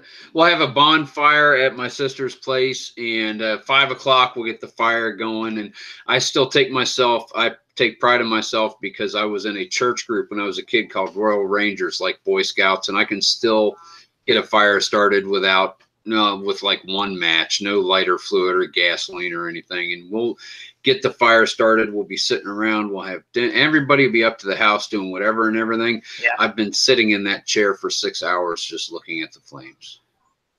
Fire burn. Fire burn. Fire good. You ever take the aerosol can? Make a homemade flamethrower? I've done that before at the store. You gotta be careful because chase some guy out of the warehouse up into the showroom area where the counter is. With the aerosol? The door goes open, and we've got the can of brake clean, and this ball of flame comes through the door and rolls up right to the drop ceiling. And Randy's on vacation, and we're like, I hope that doesn't mark. We're gonna have to explain it. The trick with the aerosol can is, how's it go? Oh yeah, you have to keep the spray going. No, stop you don't want it to go back into you and go boom. Right. You don't want that. I'm trying to remember how we did that when we were kids. I don't remember. We didn't blow ourselves up, so that was kind of. You did it right, so yeah. I probably couldn't do it right now. I'd be like, what do I do? Boom. Oh, we lit everything on fire. Anything we could get our hands on, we lit on fire. It's like, hey, is there any of that lighter fluid that starts the old hibachis? Burn everything.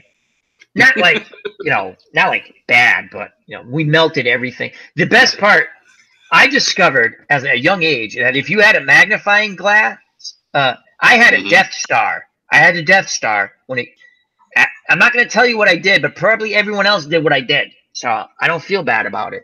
But I'm pretty sure I'm going to have to explain that in front of St. Peter's before heaven. Launched primary ignition. Oh, my Lord. I zapped more bugs with my Death Star. I was like, oh, this is great. I love science. Bubba Husky says he had a potato gun. I've seen those. I never had one. My neighbors made potato guns, and they would put a little bit of butane or something in the bottom of 6 Coca-Cola cans or Tab cans, actually taped together, and shoo, potatoes. It's got to be fun. Oh, yeah. Yeah. The closest thing we came to that, and it's not a potato gun, nowhere near, but we used to have like bottle rocket wars and Roman candle wars. Roman candles, definitely. You just run around, bottle rockets. You talk about the Coke bottles, right? They had like the glass Coke bottles. They kind of have them now, but not like they did before. And they had like 2 different sizes. You really didn't want the small one. There's like another size just above the real small one. Yeah, like a 16-ounce or something like that. And my God, and it had like the thinner neck. I'm not talking about like and you would sit there and it's like light them up, and we shoot bottle rockets at each other. Buddy set his shirt cuff on fire doing that once. he lights it. He's pointed at me, and something distracts him, and he holds it at a different angle. Catches fire to his shirt cuff, and he's sitting there waving it around. I'm sitting here thinking, "Dummy, stop, drop, and roll. That was in a movie at school." Oh my God! Here's something funny. When you went to school, did they still have the air raid sirens? Yeah. Okay, so you know what I'm talking about. Oh yeah. I want to say once a month, twice a month. I don't remember, but the air raid sirens would go off. Yeah, we had like tornado drills and stuff like that. Okay, we had, and we would. So you had the magical drill that would save your life in case of nuclear disaster. Kids don't know about this stuff now, right? They go, get under your desk now. Everything will be A-okay. And we're like, are you out of your effing mind, lady? If they're bombing us, it don't matter if we're under the magic desk. So then they changed from getting under the magic desk that would protect you from nuclear holocaust to let's get out in the hallway and lean up against the brick wall. Yep. That'll save you. Yep. But we'd have the drill. The alarm would go off. I mean, we had it up until I was like grade school. Yeah, grade fourth school. or fifth grade, right? Yeah. And then literally get under your desk. And we're like, then in the summers when we heard Have you it, seen right? the crap I track in here with my shoes? Exactly. Then you get under the desk and you're like, oh shit, that's where I wipe those snots. You know, you all know, everyone in the chat, you guys did it too. You'd be like, come on. You get under there. But then in the summer, when the air raid drill went off, we were like, it's lunchtime, it's 12. That's how we knew it was lunchtime. It's 12 o'clock. We knew it's lunchtime. I try to explain that to a youngster at work, you know, someone much younger than me. I go, they used to have air raid sirens on top of schools. Because I always make fun of, the radio will do, this is just a test. And my whole thing, even as kids, when they did that, and I do it now, if this was an actual emergency, you can kiss your ass goodbye because you don't have enough time to react to whatever the F is coming at you. Whether it's a tornado, this or that, you don't have time. It's too late. So pray to whatever God you pray to and get the hell out of wherever you're at really fast. Yeah. I always love, this is just a test. If this had been an actually emergency, You'd be dead. You'd be F. You'd be F. Oh. Hello, Ryan Slayer. How are you, my friend? Hope all is well. Bubba's grandma got caught on fire. Bubba's, that's not nice. Don't put your grandma on fire. Let me just say hi. Oh, grandma's sweater. It's little Nana flambe. I almost lit my backyard on fire. Yeah. Too much stuff, the grill stuff. Over by the back wall of the shed. Yep. The back wall of the shed. I'm telling you, if you put me near a back wall of the shed or something, I don't know what we had against sheds or back walls of garages. We just didn't like them as kids. We weren't the brightest bulbs, you know. Again, the whole point is, what, you got a dead body? Put it behind the shed. Shit, no one goes behind there. It's not that you weren't the brightest bulbs. You were creative, just didn't have forethought. Hey, it sounded good to us, you know. Yeah. Who the hell goes behind the shed? Someone who's got to pee real bad. Yeah. Do you remember? Yeah, that's always a classic. You're pissing on someone's side of the house when you're a kid, and they come up. What the hell are you doing? I'm like, oh man. Really? I didn't know you guys were home. I'm watering your flowers. Those are weeds. Not anymore. That's good nitrogen or whatever the hell's coming out of my, pee-pee. You remember the swing sets? Yeah. I got it. Okay.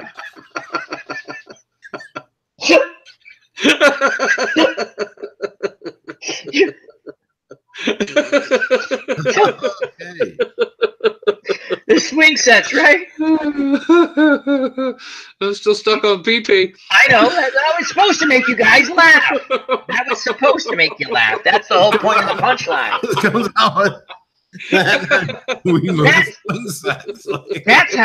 That's how comedy works, folks. People don't know what they're missing when they don't come to our chats. I blame this on the chat. They didn't give us subject matter. So if you leave me on my own volition, and Dog's not controlling me tonight, so I blame it a little bit on Dog. Devin's new to it. I mean, not new. I'm the new guy. I got right, no control. and Chris encourages me. He encourages me to say these things. Yes, nothing could be further from the truth, Al. Nothing could be further from the truth. Ryan Slayer, the funniest is when you pee behind the guard. We've all done it. I mean, anyone who hasn't peed outside, everyone's peed outside. Who hasn't peed outside? I when you were a kid. When you were a kid. I'm not talking even when you're drunk, and you shouldn't be drunk. But everyone's peed outside. It happens. It happens. Now, when you're playing golf as a young adult and you've eaten a really greasy breakfast and you're out in the woods with the squirrels, and I'm not talking pee, folks. I'm not talking pee. and some jackass hits the ball, and you're like, really? Really, God? Really? Right where I'm at? Really? This guy's going to come over here and let me just take this golf ball and give him a real surprise. It's not chocolate. It's not chocolate. Oh, dear. You know what makes it funny? It's true. Here's another thing. How come when you're in school? How come when you're in school, right, and you have to go to the bathroom? It's like after lunch, like say a period after lunch, right? And the teacher's like, "Why didn't you go at lunch?" I just ate. I didn't have to go at lunch. You're a biology teacher. Don't you understand the functions of a body, jackass? Now, this is running through my mind, right? I'm not saying this, right? I have to go to the bathroom. Why didn't you go at lunch? Because I didn't have to go at that time. Thank you, Dog. I wish I had Dog there to litigate my case, right? So now, I'm in chemistry class. I'm in high school. It's like last period almost. I have to use the bathroom. I'm like, you're not going to give me a pass. No. You run into the lab and look for a beaker. No. I said, well, unless you don't give me a pass, I'm going to go in the corner. True story, right? And they're like, I'm still not going to give you a pass. I'm like, okay, well, I'm going to walk out of here. I'll be back after I use the bathroom. And they're like, well, you got 5 office hours. I go, I have baseball practice. I can't have office hours. And they're like, you have 5 office hours. I go, okay. All right, well, I'll tell the coach that. So I went to the bathroom, went down to see my coach. I said, I won't be at practice. The chemistry jackass just gave me 5 office hours. He goes, what did you do? I said, I had to go to the bathroom. Why didn't he give you a pass? He won't give me a pass. Well, he goes, what did he say? And he said, why didn't I go at lunch? Did you have to go at lunch? No. So why didn't he give you a pass? I don't know. He's a jackass. Okay. Well, you don't have 5 office hours. I know that. I have baseball practice. So I walk back up, right? Right? And I go, and I never gave this guy any guff. You're talking about like 5 kids passed chemistry in my high school. I was one of them. I sat next to the smart kids. I got a C-, right? I'm not joking. It was like this guy was a hard teacher. And so I go back in there and goes, well, I almost said my last name on air. That would have sucked, right? He says, well, Al, Red Sox fan, I'll see you. You got 5 office hours. I said, you know, again, in my mind, I actually called him his name. But in my mind, I went, well, jackass, right? I don't think so. Go talk to my baseball coach, right? So the next day I go in, right, to chemistry class. He just give me that dirty look. I'm like, imagine that, though. You have to go to the bathroom, and they don't want to give you a hall pass. What the hell's wrong with teachers? I got to go. So what are we doing here? What is the... I don't know. I thought Chris I figured I'd get involved. He made me do it. You're a bad influence on me, Chris. Bad. Good. Anyway, those are all my idiotic stories. I don't have much more to say. I do, but poor Devin will never come back. He'll never come back. Oh, you sucked me in now. I don't think you can get rid of me. That's how it happens, man. It's fun, isn't it? Kind of like a bad yeast infection. You just It is. I'm gonna be around for it. I'm never gonna forget that. Dog and I remember going, Dog, you want to do a live stream? It'd be fun, right? And hey, Dog, at least I haven't gone off on any political rants. No. Right? Thank God, right? Because So Dog's just sitting there. how you went from you had to pee to swing sets. Oh, I didn't even get to the swing set We didn't even get to the swing sets. No, I mean, you know, it's all good, but. Oh no, it's not all good. Now I was going to talk about swing sets. I'm not going to. I'll save that for another time. I'm going to read the chat. The floor is yours, gentlemen. Ryan Slayer asked, does anyone play Fortnite? No. I attempted it once, Never got and into I was okay at it, Yeah. but it wasn't my cup of tea. Ryan plays it a lot. I know that. I like to take on the whole entire army by myself sometimes. Doesn't work, does it? No. I'm old and decrepit. My reflexes are shot. I can't do first-person shooters anymore. Well, I go on there and I'll whoop them kids. Dog is The dog uses his empire power. I've been playing some point-operated Pong, dude. Oh, Pong. That was awesome. But no, I didn't get to play much Fortnite. I don't know if I do okay or not. But yeah, it's a fun looking. I watch it sometimes. I don't play it, and I don't think I'd be too good. Remember Pong though? Great subject. Hockey. Boop, boop, boop. Tennis. Boop, boop, boop. Squash. Boop, boop, boop, boop. And you're like, the original Pong controllers were right on that one thing, right? And you're sitting next to your buddy, and you're sitting there going, "You son of a bitch! I'm gonna kick your ass."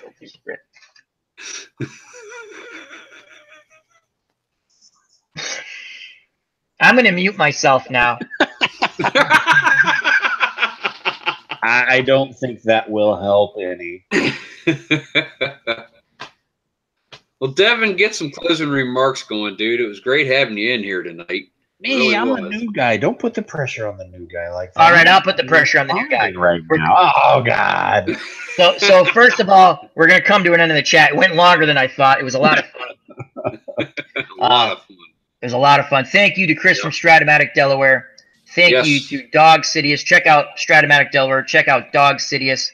Poor dog. I made him shake his head way too many times, going, "Al, just no more pee jokes. No, stop." And thank you, pee.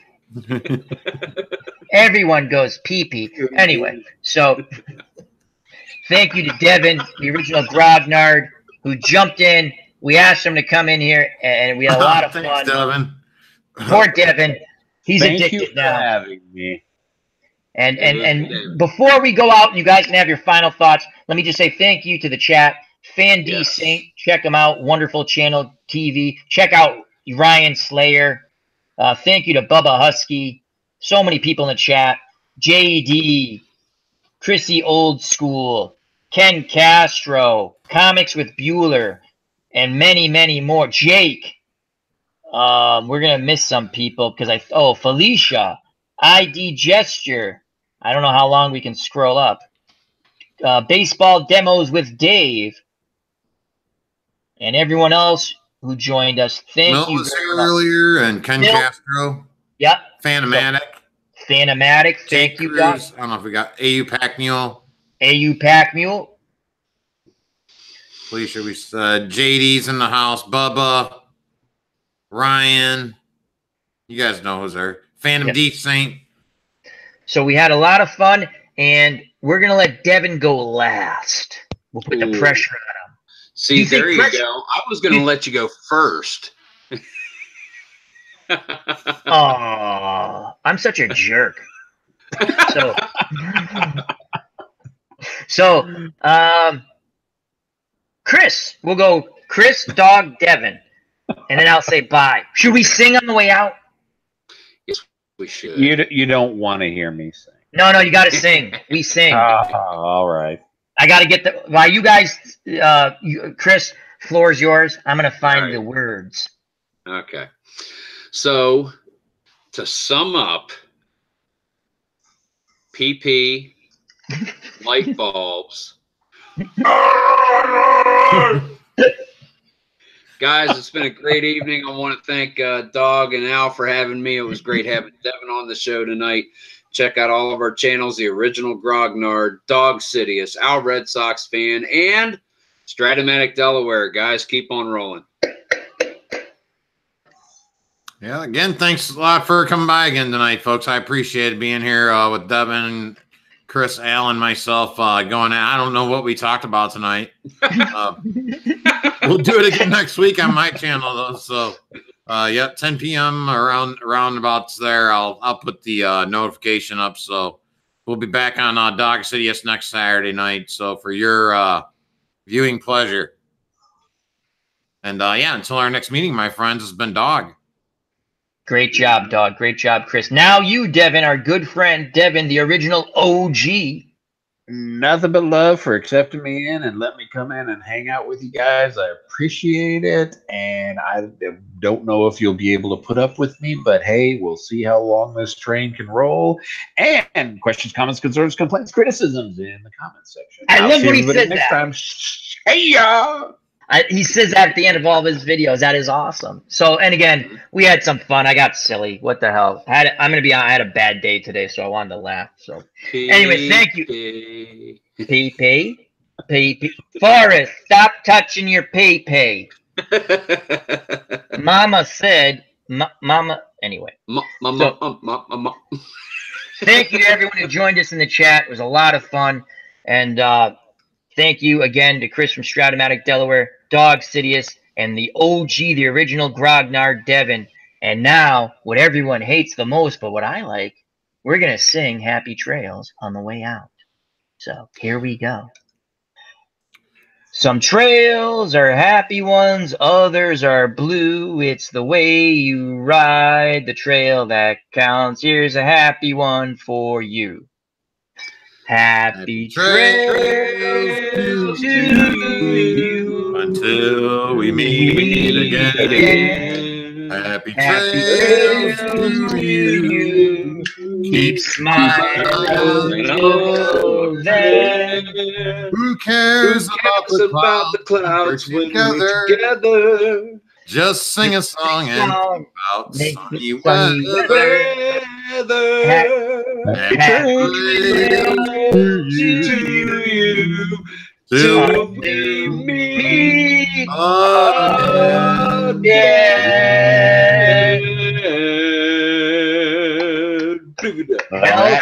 We ain't. Health, happiness. Till next time, take care. Bye-bye. God bless and peace.